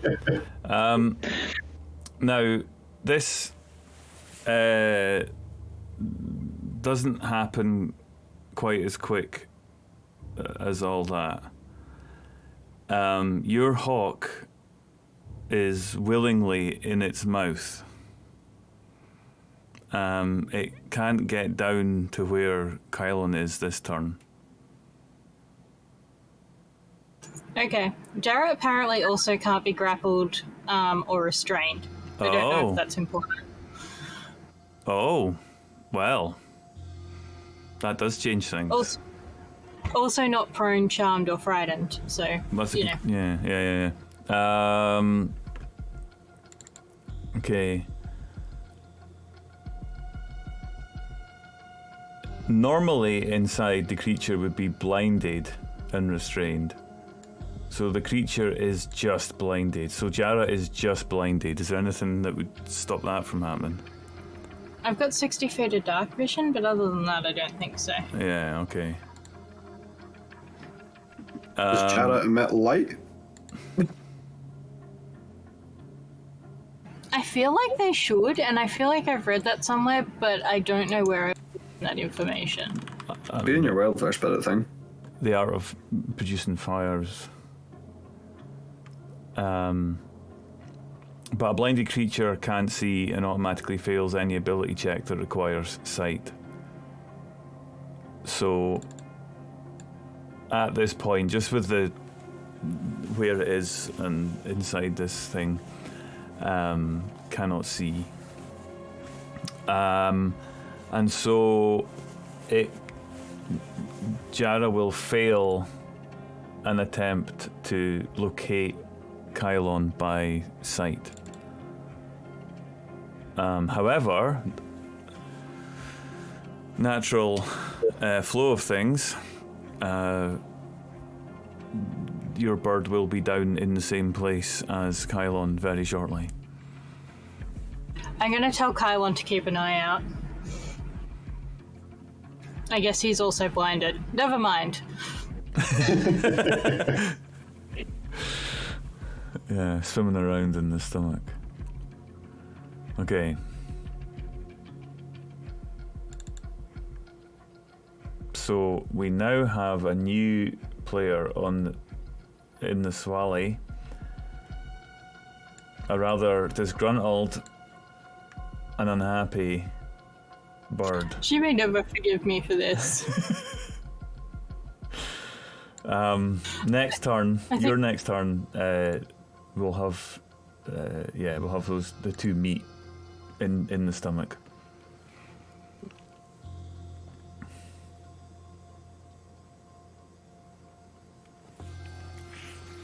Okay. Any more, LJ? I'm gonna move back another 30 feet. Okay. I'll tell you what I'll do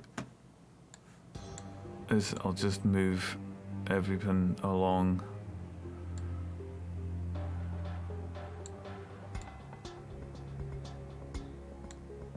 Would Jara's action technically be held until she crashes into Kylon then if she can't immediately teleport out with him?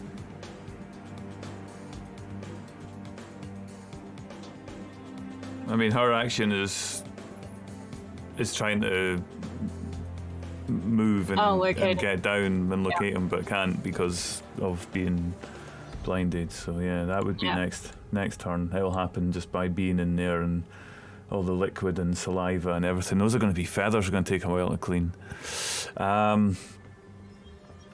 Okay. Any more from? No, that's me. Okay. Adri, you are a flock of ravens. Yeah. So I've been rereading the conspiracy thing. The ravens only last until the start of my next turn, from having cast it. Okay. At which point, Adri can reappear. She can pick one of the ravens and reappear in its spot. Got you.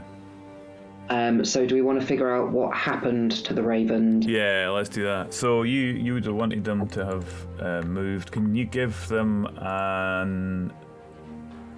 a strength? Oh goodness! A strength test. I guess it's athletics, right? Against the storm. Your DC is 14. Okay. If you fail, then by not much, then they'll move at half speed. If you fail by a large margin, they'll be blown off course. Alrighty.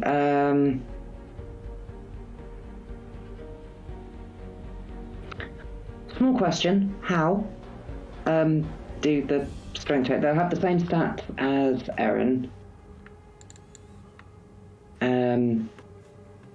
She's got a +2 on strength. Okay. Yeah. So just roll that. Yeah. Or yeah, athletics. 2, 3, and that will be. I haven't seen what the rolls are yet, but that will be them in order, going left to right. Sure. Wow, that was not good. But that's rolled the ravens. So you've got a +2, so it's still not enough. Oh no, sorry. Yeah, the strength modifier is strength score is 2. Modifier is -4. Oh. Right. I thought it was. They're not doing too good. They're not good. I thought the. Right. Okay, I see. Right, got you. That's fine. Yeah, so, Adri's got -1. So yeah. Not your strong suit, as it were. Right. So you don't get to go where you want to go, and your ravens are blown off course randomly, in a direction 6, which is 1, 2, 3, 4, 5. Is great because it blows it right towards where you want to be. So there you go. How about that? You blow right up against the the leg of this beast, but you're not in control. The wind is just like, it's caught its wings and it's just flying, flapping, and it splats against it like a bird that doesn't realise there's a window in front of it.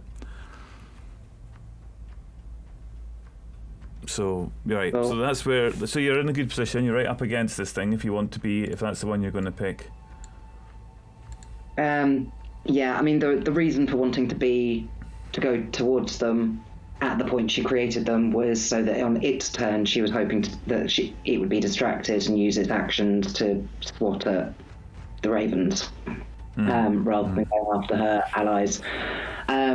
For her, she's now just she'll just bump into whichever one is nearest the ground.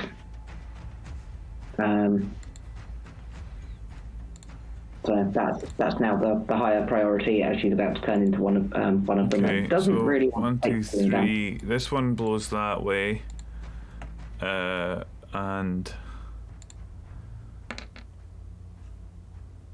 this one blows that way.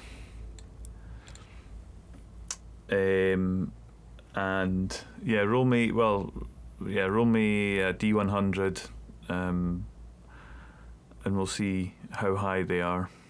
In fact, roll me 3 D100s, 15 feet, that's not too bad. 35 feet, so we'll do top, middle, bottom, 74 feet, okay. So the middle one, the top one at the back, yeah. Whichever one was 15, yeah. We'll go with that. Okay, right, so you're further back there. The wind has blown the birds, and they disappear now, do they? Yep. Okay. Right. So you're being blown way off course in the storm. You're about 100 feet away. That's fine. Eldritch Blast. 3 bolts at this thing. Yeah. What am I looking for? 1, 2, 3.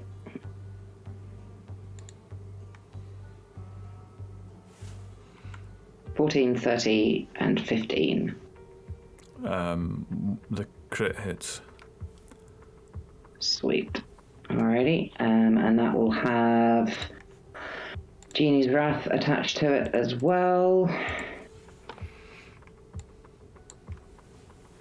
So that's 5 thunder damage and 15 force damage. Okay.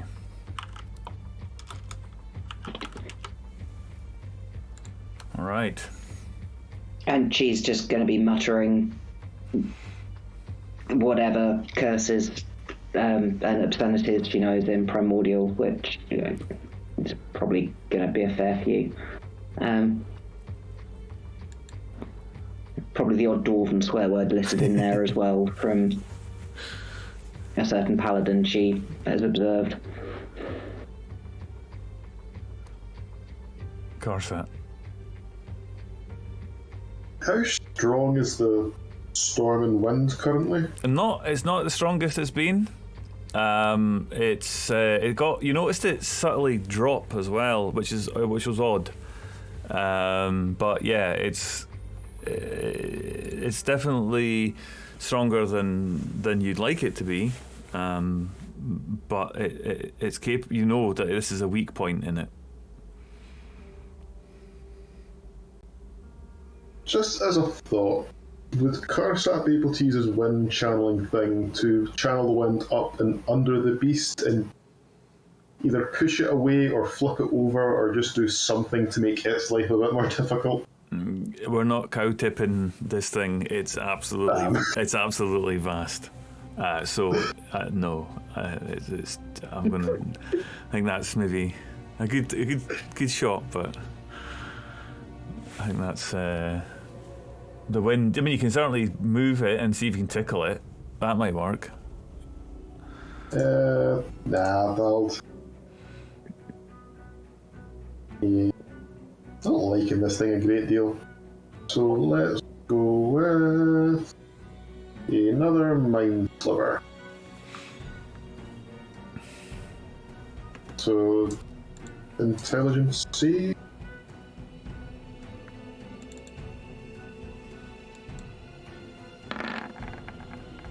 27.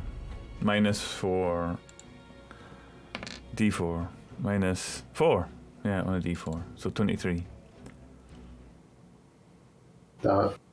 And patient defense again, and just making sure I stay between it and.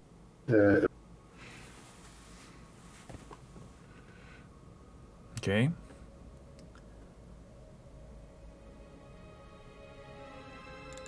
Okay.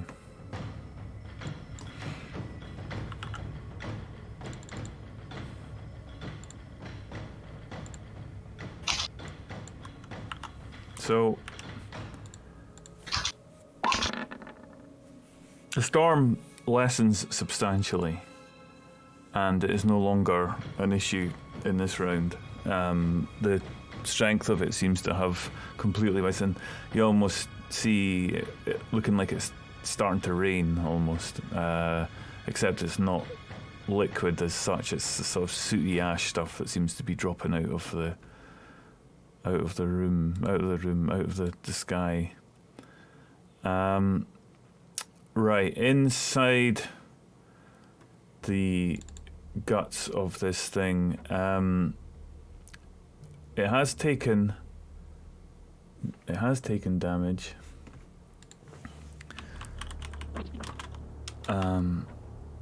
But not enough for it to disgorge its stomach contents. The acid damage that you take, Kylon, is 46 points.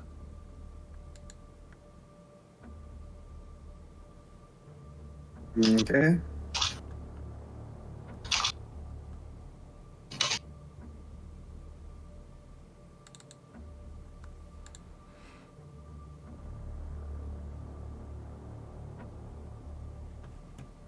And it is going to repeat at disadvantage attack of Karsat, who's standing ready. Yep. So we're hitting a minus D4 on those as well, right? Again. My luck seems to have run out.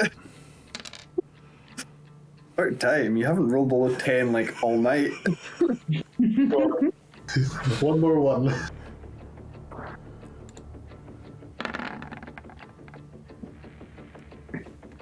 I don't even need to shield. 17. So I rolled a 1, and a 2. Grafton just starts dancing around the hits. Really taking the mickey at this point. Damn. Okay, right. So you get a. That's it. That's the beast as it rolls around. Yeah, but the storm changing dramatically at this point. It doesn't seem to be able to sustain itself in the air. It looks like particles are falling almost straight down and then getting whipped up again, but you notice a big change. Yeah, this is the weakest you've ever seen it in all the time that you've been in it. Kylon, you don't notice that. You're inside it. In the stomach. Yeah. And we are going to wail on it again because there's nothing else we can do. Reckless attacks. Warhammer to start with. God damn it. Then Shocky Grasp. Shocky Grasp hits at least. Yeah. Does Divine Fury weapon attack? God damn it.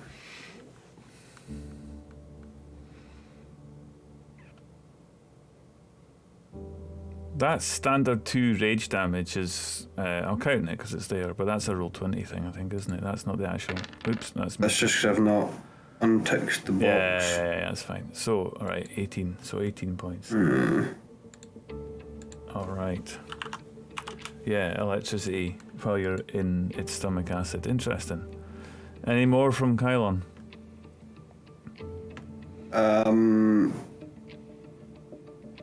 Not really, no. Not sure what else he can do. Well, the good news is that a certain unhappy hawk has been slithered down into the stomach, and as it flaps around, it makes contact with you.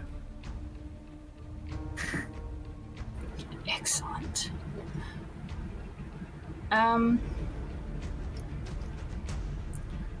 I am going to tell Jara to get Kylan out of there. Or maybe just and I'm guessing 50, because it's only got a range of about 15 feet, right? So that would put us... Jara, I think, needs to put them both above or on top of this thing. And then Ildra is going to hold her action till after Jara has done that. Jara needs to be touching this thing, and then I'm going to cast Plane Shift on it.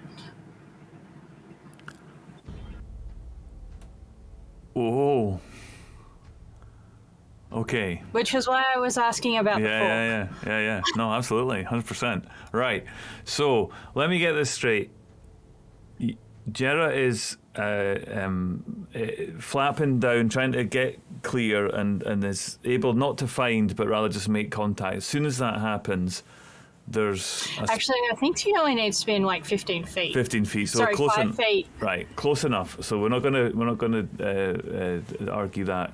You've gone down the same route. So at that point, Jera does a teleport and puts Kyle on where?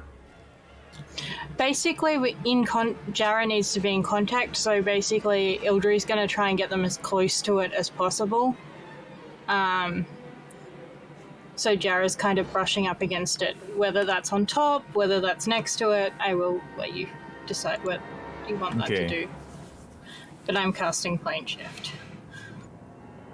Well, that's fine. No, you can put it next to one of its feet, one of its tentacles. Yeah. Okay.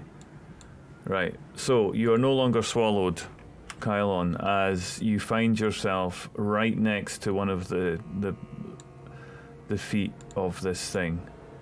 And then... Wonderful. And then Jera casts Plane Shift through... Well, you cast Plane Shift through Jera. Yeah. And that's... So it needs to make a charisma saving throw with a DC of 18 minus 1d4. Okay. Okay. I feel like Ildra's interest is Plane of Fire, so that makes sense. She doesn't really care where, she just doesn't want it here. So, a charisma save minus 4. The charisma roll is, on the left, 22. Minus 1d4. Minus 1. 21. Damn it. Okay, so it does not get sent away to the fiery place. Not this time.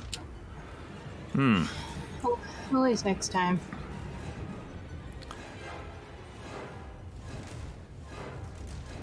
Okay, any more from Ildre? No, she's just swearing. Okay, Adri. Alrighty.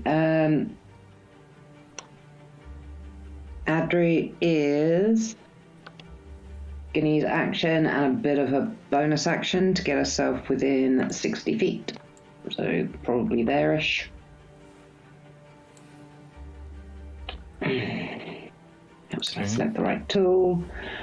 And then she is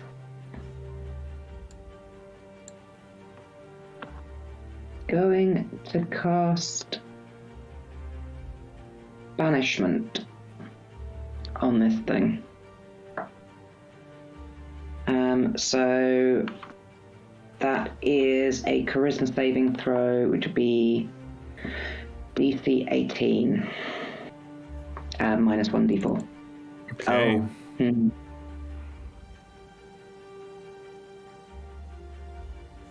You have to drop Bane, don't you, to cast this? I have to drop Bane, so no minus 1d4. Okay. So Bane is dropped. And the roll is on the left, 18.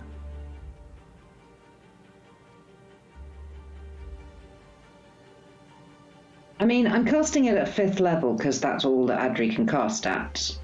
And if I can target multiple creatures, can I target the same creature twice? No, because it's one additional creature. But I mean, it's huge! It's got to count as 2 creatures, right? Nice try, Red. I mean, have you seen this thing? We've got to try everything. Imagine how much people at work hate me when I try this type of logic in meetings. Okay. Karsat.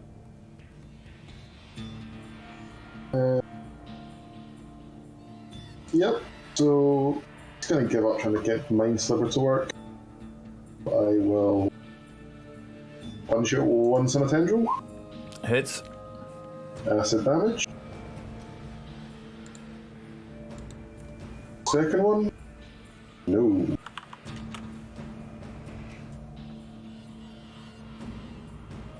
And I will once again take Patient Defense. So I can just keep swinging at me and hopefully keep rolling ones. Okay.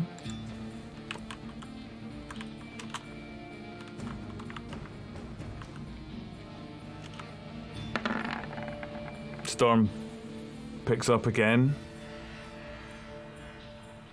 Could I get everybody please to make an athletics check?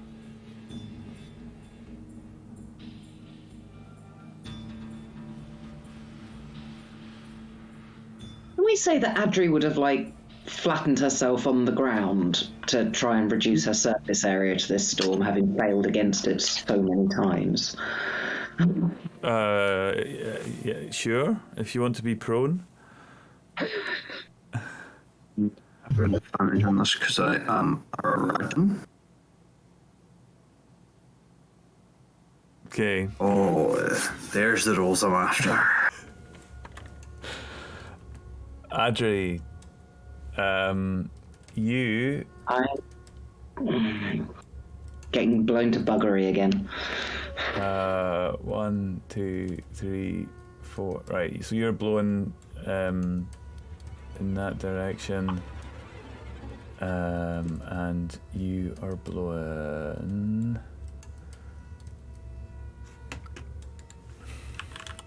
I think it's actually technically up to...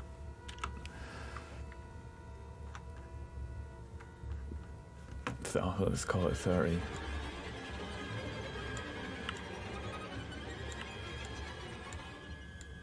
That's towards your group, so that's about there. And you take 6 points of bludgeoning damage as you slam against the ground. So now you're prone against the ground. I mean, reduce surface area, that's got to be better against high winds.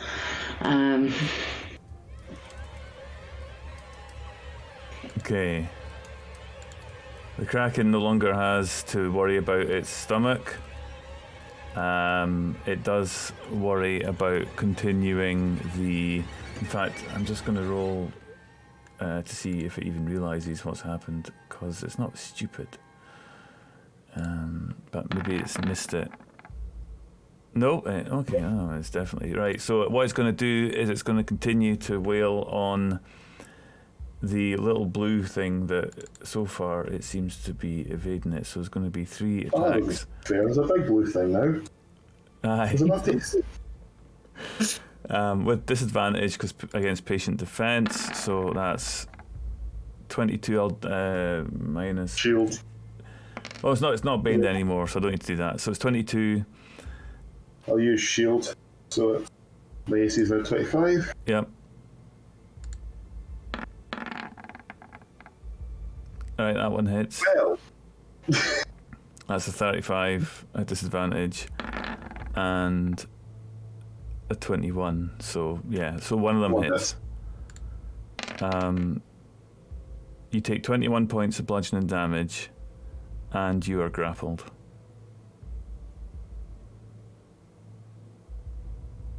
And you can make a contested either acrobatics or strength roll, athletics roll against that in your shot. So that's 3 attacks. Kylon, you are out, and I don't think it really matters. You're right next to this thing, but you're prone anyway. So you kind of just landed on a heap, but you're at ground level, so it's good. Yeah. Okay. Cool. Bonus action. We're gonna drop rage. And action. We are. How close is Karsat to me? Out of curiosity, or is he like up in the air and being waved about now?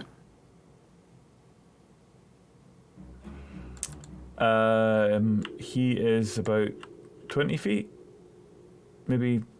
Yeah. That's fine. We are thunderstepping out of there.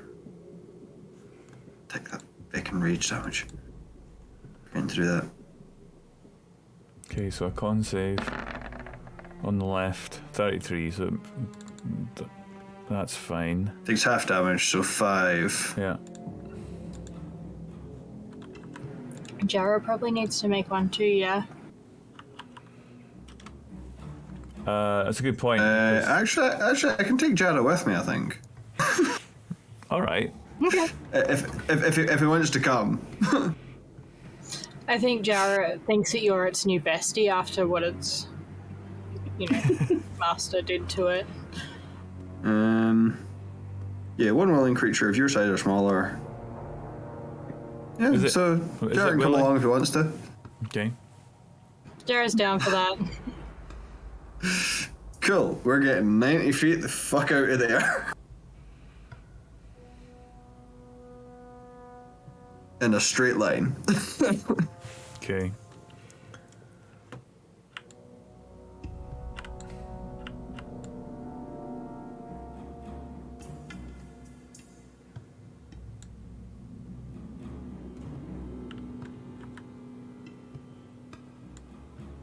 Wrong one. We're to about there. Yep. And yeah, we're just going to very, very slowly get to our feet.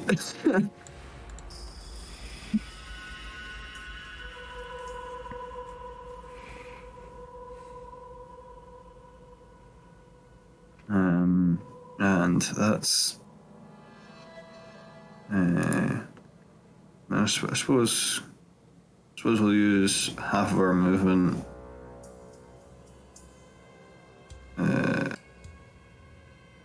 to walk kind of up level with Evildry.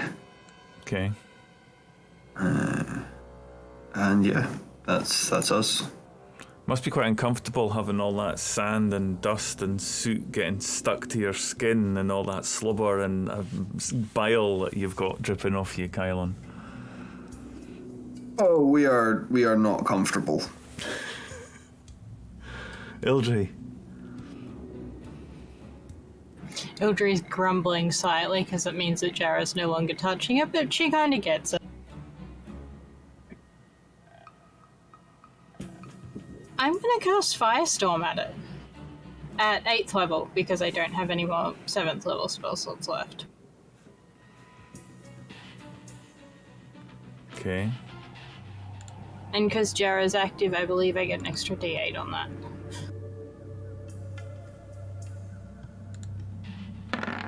On the left, 17, it fails. Excellent. It gets wreathed in a bunch of flames. Okay. As a bunch of cubes kind of appear around it. Also, if it is resistant, I can ignore that. Yeah.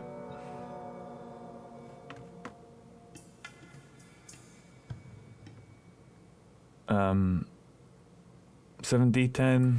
I don't see the damage come through to roll 20. 33 plus Okay. 8. 41.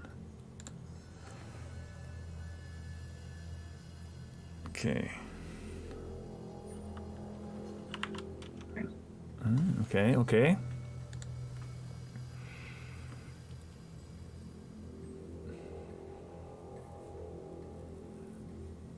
Adri.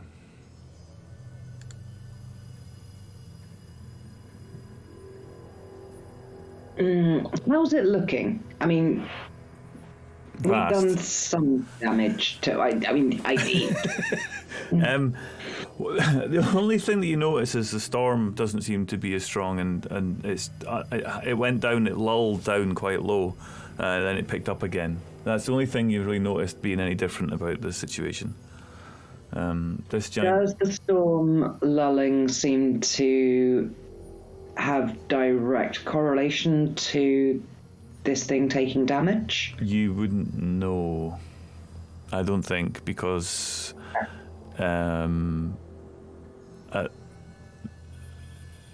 yeah, there. Roll, give me a straight intelligence check.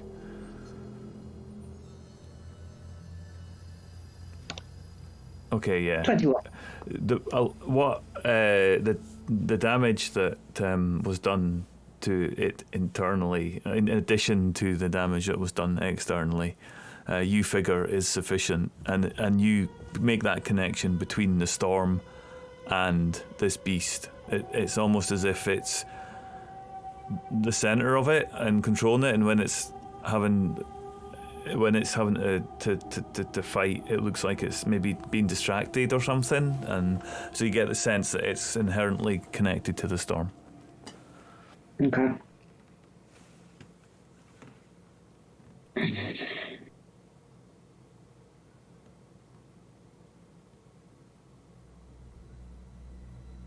just going to try banishment again.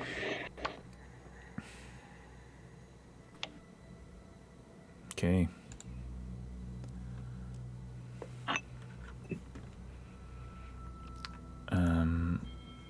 Which is... There you go. Charisma save. Yeah. DC 18.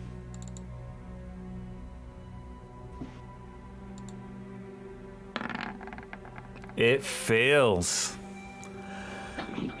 Oh, it fails. So, follow-up question. Do we think that this tentacled whatever it is native to this plane of existence? Find out in a minute or so. Well, yeah, it's kind of... Well, you hear a faint popping noise, if that's any help. Right. Shit, hi!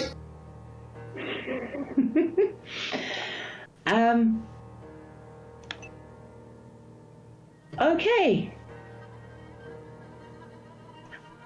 In theory, as long as I don't lose concentration for the next minute, that thing's gone.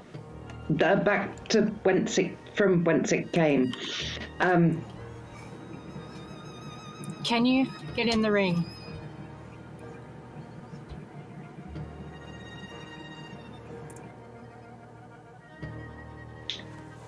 Probably. DM mechanics question. Going in the ring is a once per long rest. As we went into it at the before. Yeah, I know what you're saying. So yeah, you've got another use of it if you need to. Yeah. Cool. Yes, I can. Does anyone need healing? If so, I recommend coming with me. unless everyone just wants to come in and spend 10 minutes chilling out. Cursor puts his hand up. That thing hits very hard. Yes. I'd agree with that.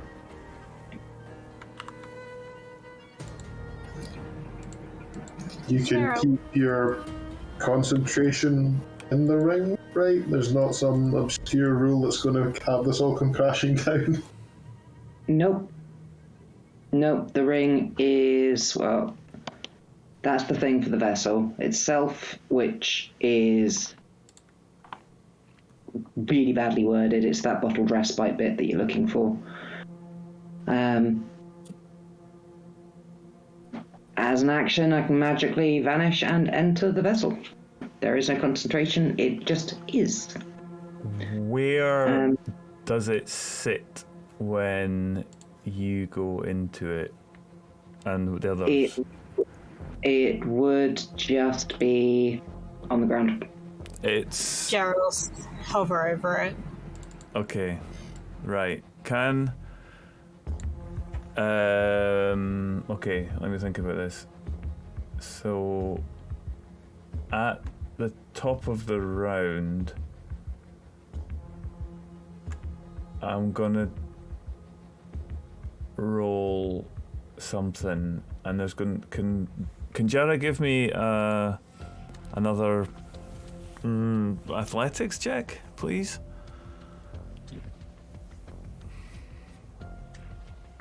I don't think we can do that, but I can do a strength roll. Yeah, that'll, Because yeah, Zara doesn't. Yeah, she doesn't have athletics. So yeah, okay. Oh dear. Before you go in, do you give Jara any instructions? Do you say to Jara, like hold this or stand on it, or what? What do you say to Jara? I tell her to keep it safe, and she gives me a really disgusted look. From it, also to can't be grappled, prone, or restrained. So I don't know if that counts from the point of view of the storm grabbing. Well, that wasn't kind of what I had, but I guess, hang on, let me have a look and see. But you might be right.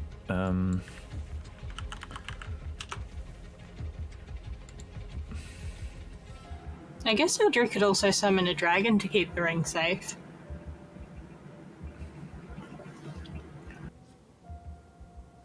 Yeah, this is more like a push or a pushing attack rather than a grapple and a lift or whatever. So yeah, maybe it wouldn't count. But yeah, I mean, summoning things that are bigger and stronger, if that's what you want to do, because you notice that.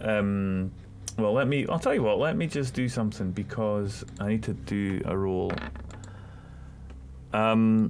No, okay. Ildri, you watch as Jara gets blown, but not a kind of up in the air type, massive, away type thing. Just not bouncing about a bit, trying to keep down, but moving away, and then and not being able to make ground, flapping wings to try and kind of right itself against the wind, but not able to, and is slowly getting moved away from you.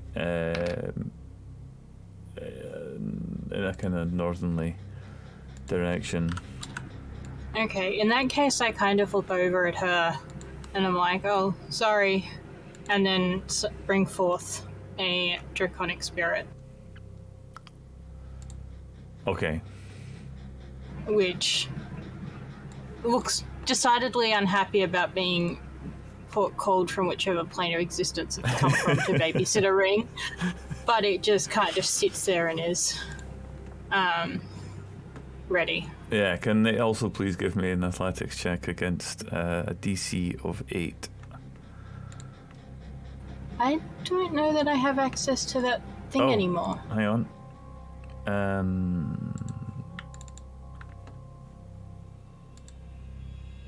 Yep, you should do.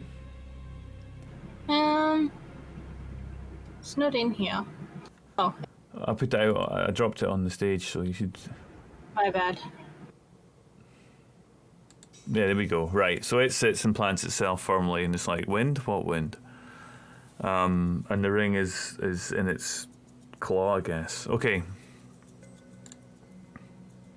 Nice.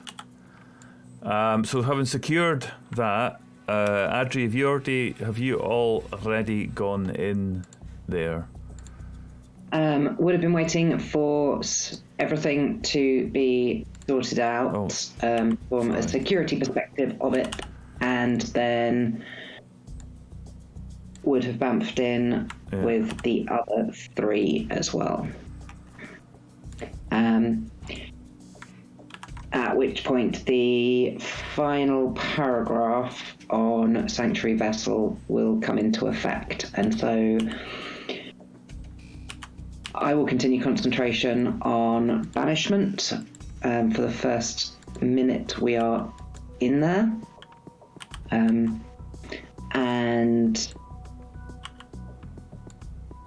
then we can stay 10 minutes beyond that. So we'll be in there for a total of 11 minutes. Because anyone, including myself, who remains within the vessel for at least 10 minutes gains the benefit of finishing a short rest. And anyone can add my proficiency bonus, which is 5, to the number of hit points they regain if they spend any hit dice as part of a short rest there. Okay, so you're getting a short rest in the genie's vessel. Cool. So it's like a super quick speed ring nap. Yeah. I'd like to cast a bunch of healing spells, if possible, while we're in here, and try and help get everyone up, and then potentially use the book. Absolutely. Okay. Sure. Kyle and I'll use Arcane Recovery to regain one of his 3rd level spell slots.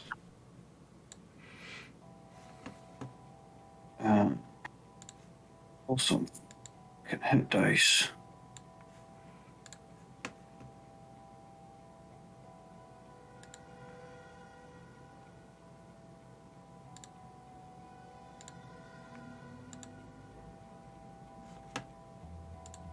Okay. I'm gonna cast Cure Wounds 4 times at whoever wants it. I think Kylon's probably the most battered at the moment.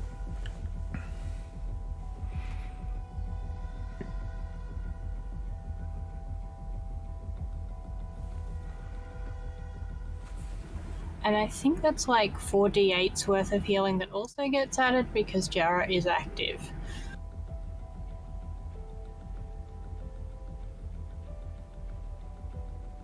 So that's 4d8 in addition. Yeah. Sorry, words are hard. So each I get one of those gets to 17, yeah? No, so each one basically gets one of those rolls. So probably Okay. just do them in the same order. Okay. My bad.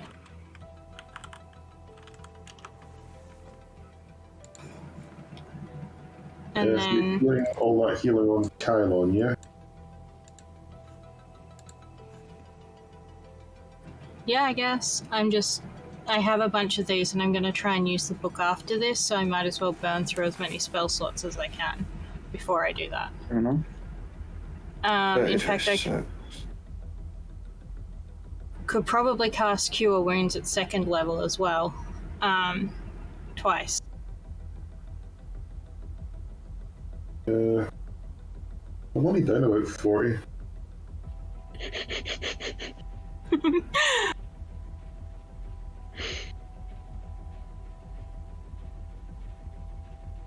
I need like 20 or something, so maybe some of these will go to me. Do something. Sure, I mean, take whatever you want, and Kyle will take whatever's left. Yeah, we had your proficiency, you said, for hit dice, right, Red? Yeah, so you can only add it once because it's proficiency, but yeah, if you use any number of hit dice, you get an extra 5 on your HP. Okay. Back I've got 3 3rd level spell slots. We'll do Cure Wounds at 3rd level as well. That's not a lot of feeling. Well, we have a term never used. What is it?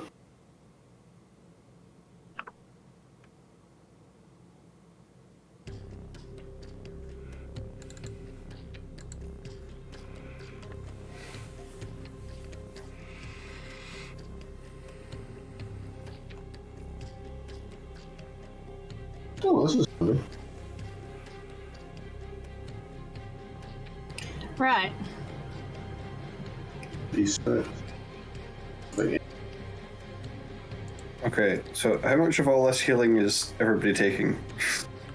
I've just been doing my hit dice stuff at the moment. Yeah. I'm 1 hit point off full, so I'm fine. Okay, fine. Yeah, Adri doesn't need to take any of the healing from Ildry. And how much of Ildry's healing is going to Ildry? I think I need 22 hit points, so after that, or you can have all of it, and then because 22 is not that concerning. I'll take what's left. If you want to take the last high level cast on yourself, then. Alright. So Which I means get 22 hit points. Yeah. Okay, that's fine. I shall then work out what the rest is. You can do maths. See, I'm outsourcing. Delegation. Damn it, so much maths. The true enemy of any D&D campaign. No, that's scheduling.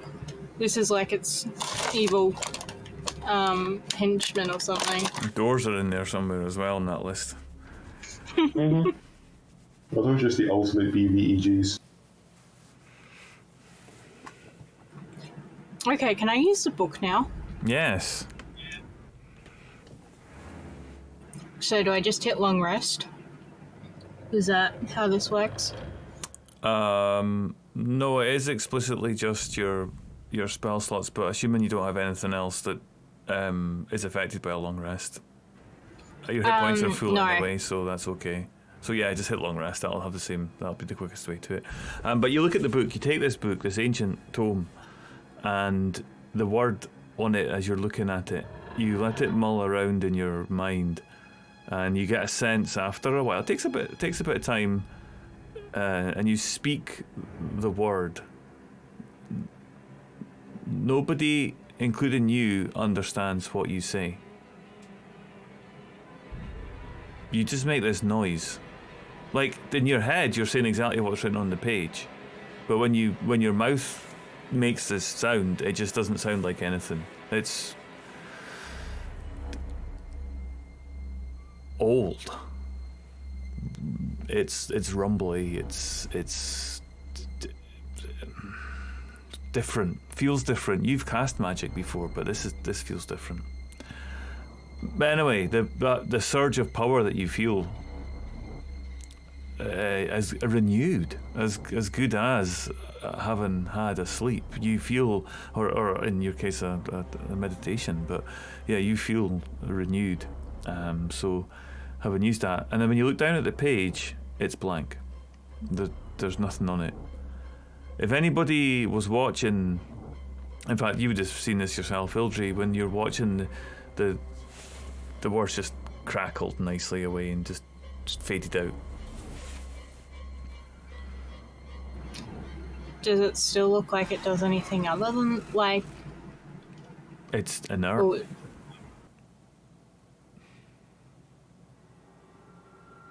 anything that was in it doesn't seem to be any power or any sense of magic that it had, other than the fact that from what Karsat has said, a new word should appear. You've used it up today at least. okay. I guess we wait and see what happens with this tomorrow.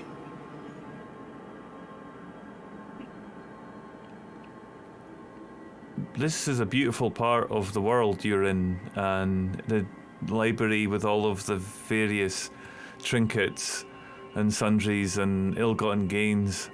Adri is there. Can you?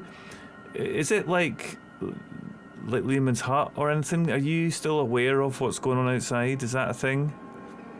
Yeah, so she can hear everything that's going on outside as though she was physically standing in the location that the ring is. It would be like you physically standing underneath the claw of a draconic dragon. That's fair. Okay, so what you hear is a slight, a cessation. Like as soon as you went into the ring and you knew that the draconic spirit was taking control of it, you expected there to be some change. So you heard that immediately going into the ring. But what you hear now, after having spent quarter of an hour or so in there, is a quietening even beyond that. So even now, you have to be quite hard pressed to hear the winds.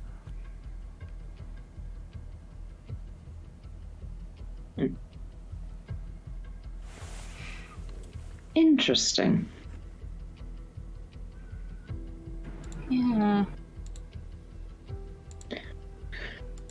Well, hopefully that's the only tentacled thing. They seem to have a breeding program though. Well, to be fair, we did kill a lot of them. Maybe the ones that know how to breed them are dead? Maybe.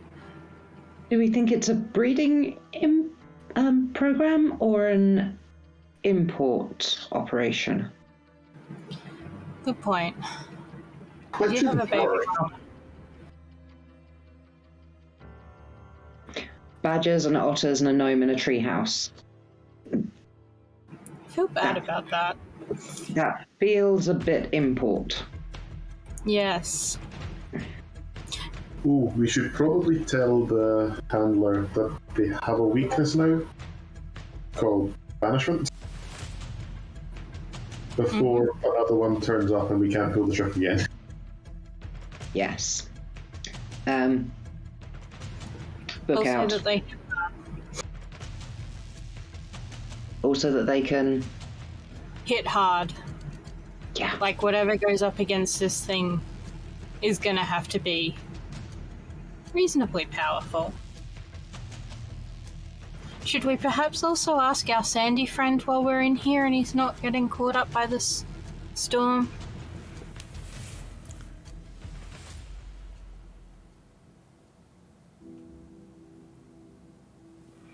That could be a good idea.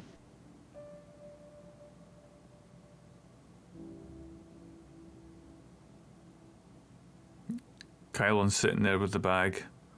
I guess he reaches over and opens it. Oh, Kylan has taken off the bag and dumped it on the floor and is just kind of sprawled out.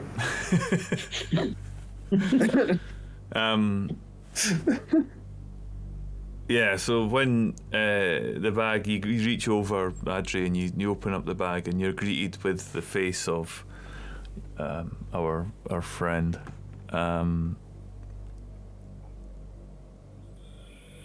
So Sandbag, Sandbag is there, and he looks up out the bag, kind of tipped over, and he slides out, and he looks around and he's like, "Books, my library. It's a small one. There's no sand." And he looks down at the floor. Sand tends to get in the way in here. My library. I keep things safe here. At the moment, we're keeping us safe here. Away from the storm. I like that. Is there anything you know about might know about the storm or the weird thing with tentacles?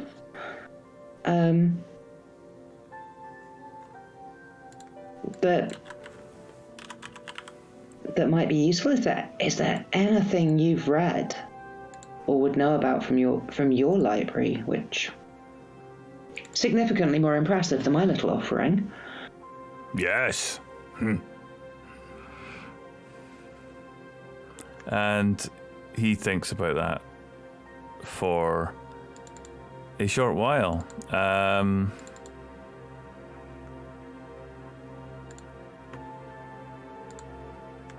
Yeah. Let's see, where are we going to put Sandbag? Well, let's put Sandbag over the dice just now because we're not rolling. Ding! There we go.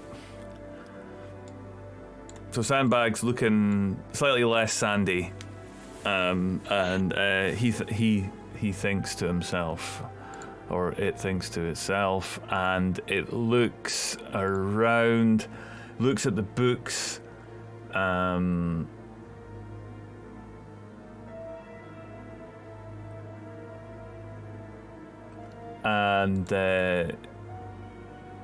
yeah, it sort of thinks,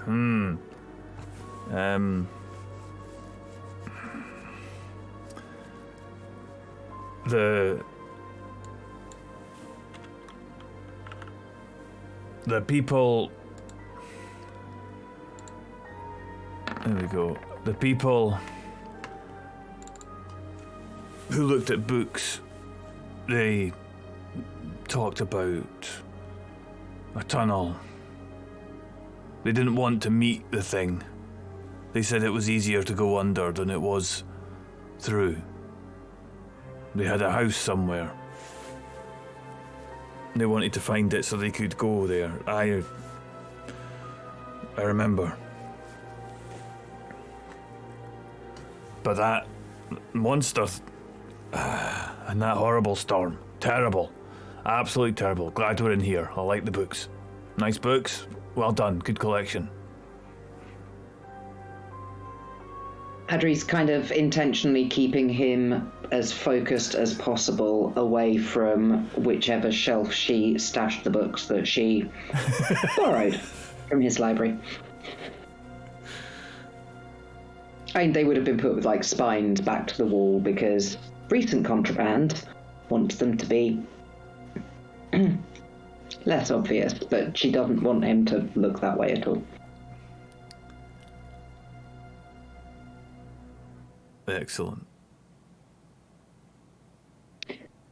Talked of a tunnel, talked of a house. Did they say how far, and do you remember anything about they had a house? Was it? They were looking for something in the city. They wanted information about it. I don't remember. He only rolled an 8. I don't remember very much about it. I just remember them talking. They weren't very nice. Not like you. You're nice. Do you want to steer in competition? Go on. Steer in competition. Adri blinks. I won. That was easy. I'm not very good at it. I don't want to go back into the storm. I'm going back in the bag. The bag sounds safe. And he just scoots back into Kylan's bag. And he pokes his head back out again.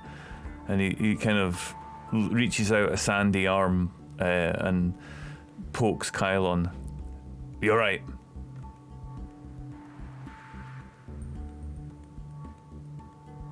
Pokes you again. Just give me a minute.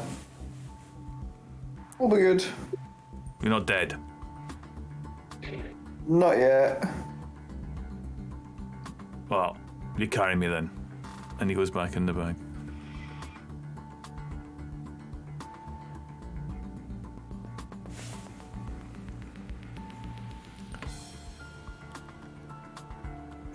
Has our handler got back to us? And we've been chatting. Yeah, sure. Yeah, so Euphemia says, noted, banishment, clerics, useful spells, research, beasts, and it's like, and then at the bottom says, not the, sounds much tougher than the ones we've had.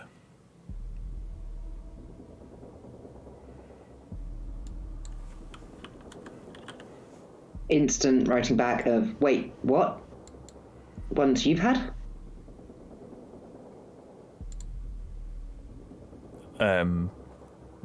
and then writes giant otters, mostly friendly. Oh.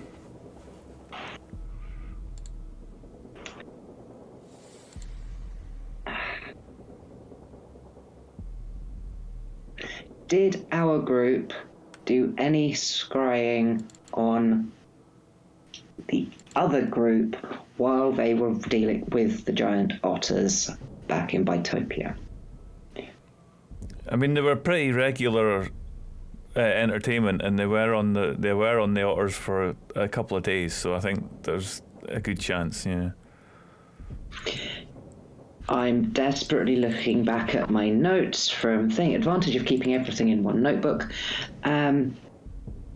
Looking back to see whether we were given any handling tips about the otters that Adri would be able to pass on, or might have picked up from the scrying that could then be passed on to Euphemia. Yeah, we can certainly have a think about that. Yeah. Yeah, because my handwriting is not good enough to read quickly. Can we also let Euphemia know that we think that the storm's connected to the tentacly dudes? Yeah, definitely. Euphemia would definitely know that, so it makes sense.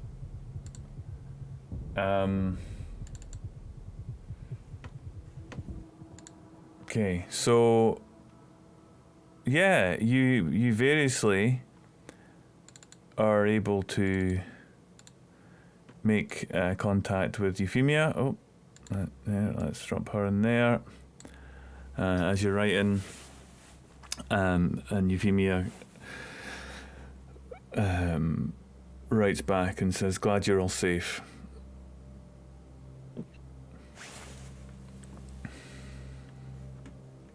And then signs out. So it's been about 20 minutes or so. It's very quiet outside.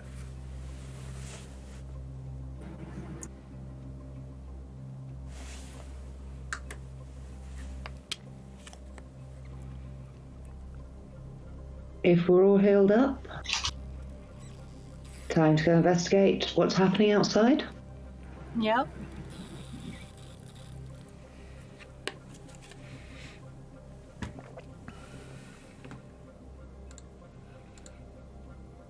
All right. Cool. Okay, so In that case, Adri will do whatever action, bonus action, whatever it is to bump us all back out. okay. Oh, we probably need another telepathic bond before we do that. Another telepathic bond cast while we're still in the ring before we bump everyone out. So an extra 10 minutes in the ring, please. Although I could have been doing that while various healing and stuff. Okay.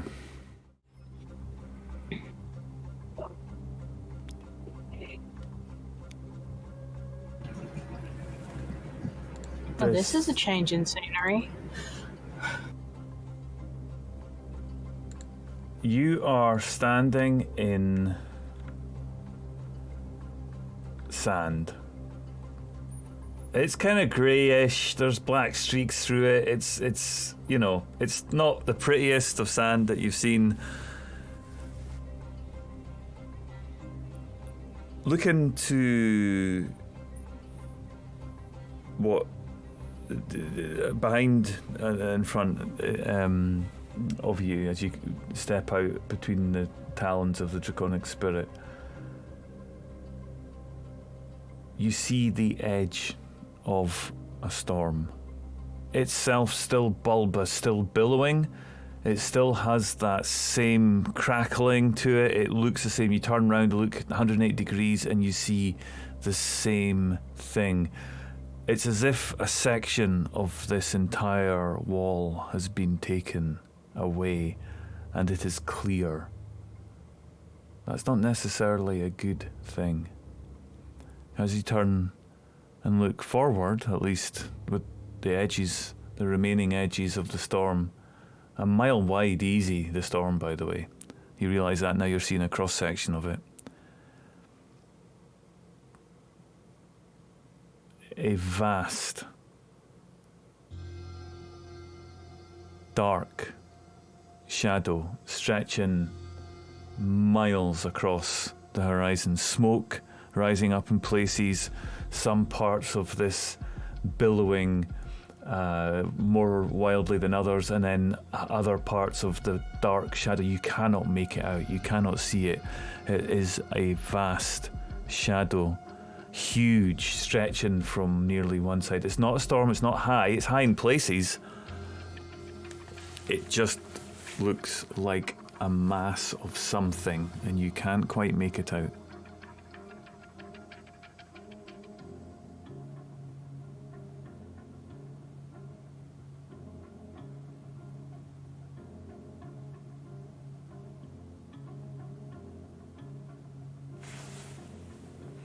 Yeah, one would have been too easy, wouldn't it?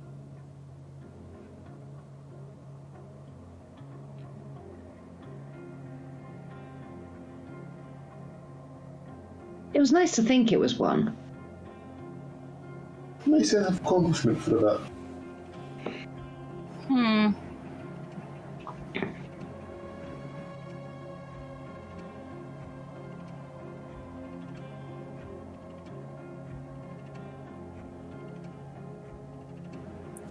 The question is... Oh, go on. Oh, you go. Do we go and explore what's in the centre? I mean, that's our mission. Was our mission to clear the storm, or work out how to clear it? I think we've at least worked out a way of doing it. But weren't we also sent to find out what was going on in it? Have we not? Roll perception for me, everybody.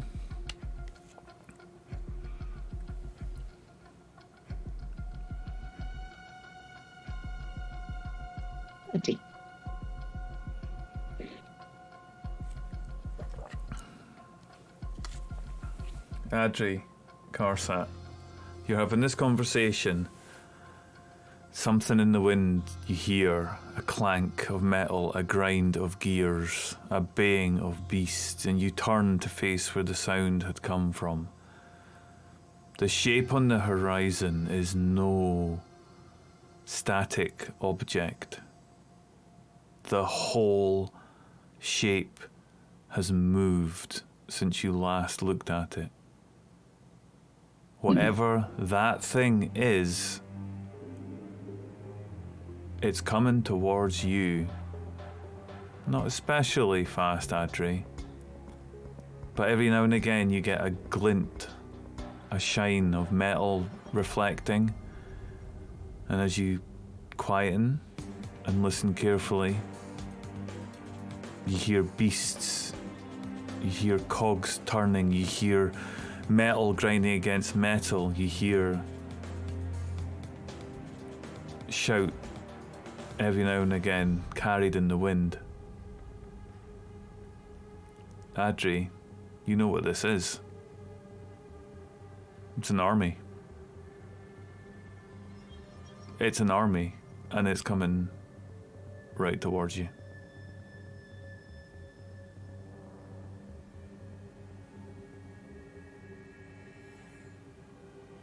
Well, fuck. And she'll tell the others, we're gonna have an army for company. In probably not too distant future. That seems slightly above our pay grade. Sandbag. What? Where's the Can wind you gone? find that tunnel?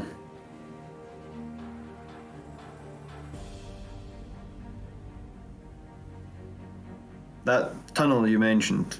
Can you find it? He jumps out the bag into the sand. Oh, this is a bit nice. Nicer. Don't like this black stuff much, but what the hell's that noise? The whole thing's rumbling. That would be our inevitable death unless you find that tunnel. I'll go and have a look. I have no idea where it is. And he just disappears into the sand. And I think that is a good point to leave it.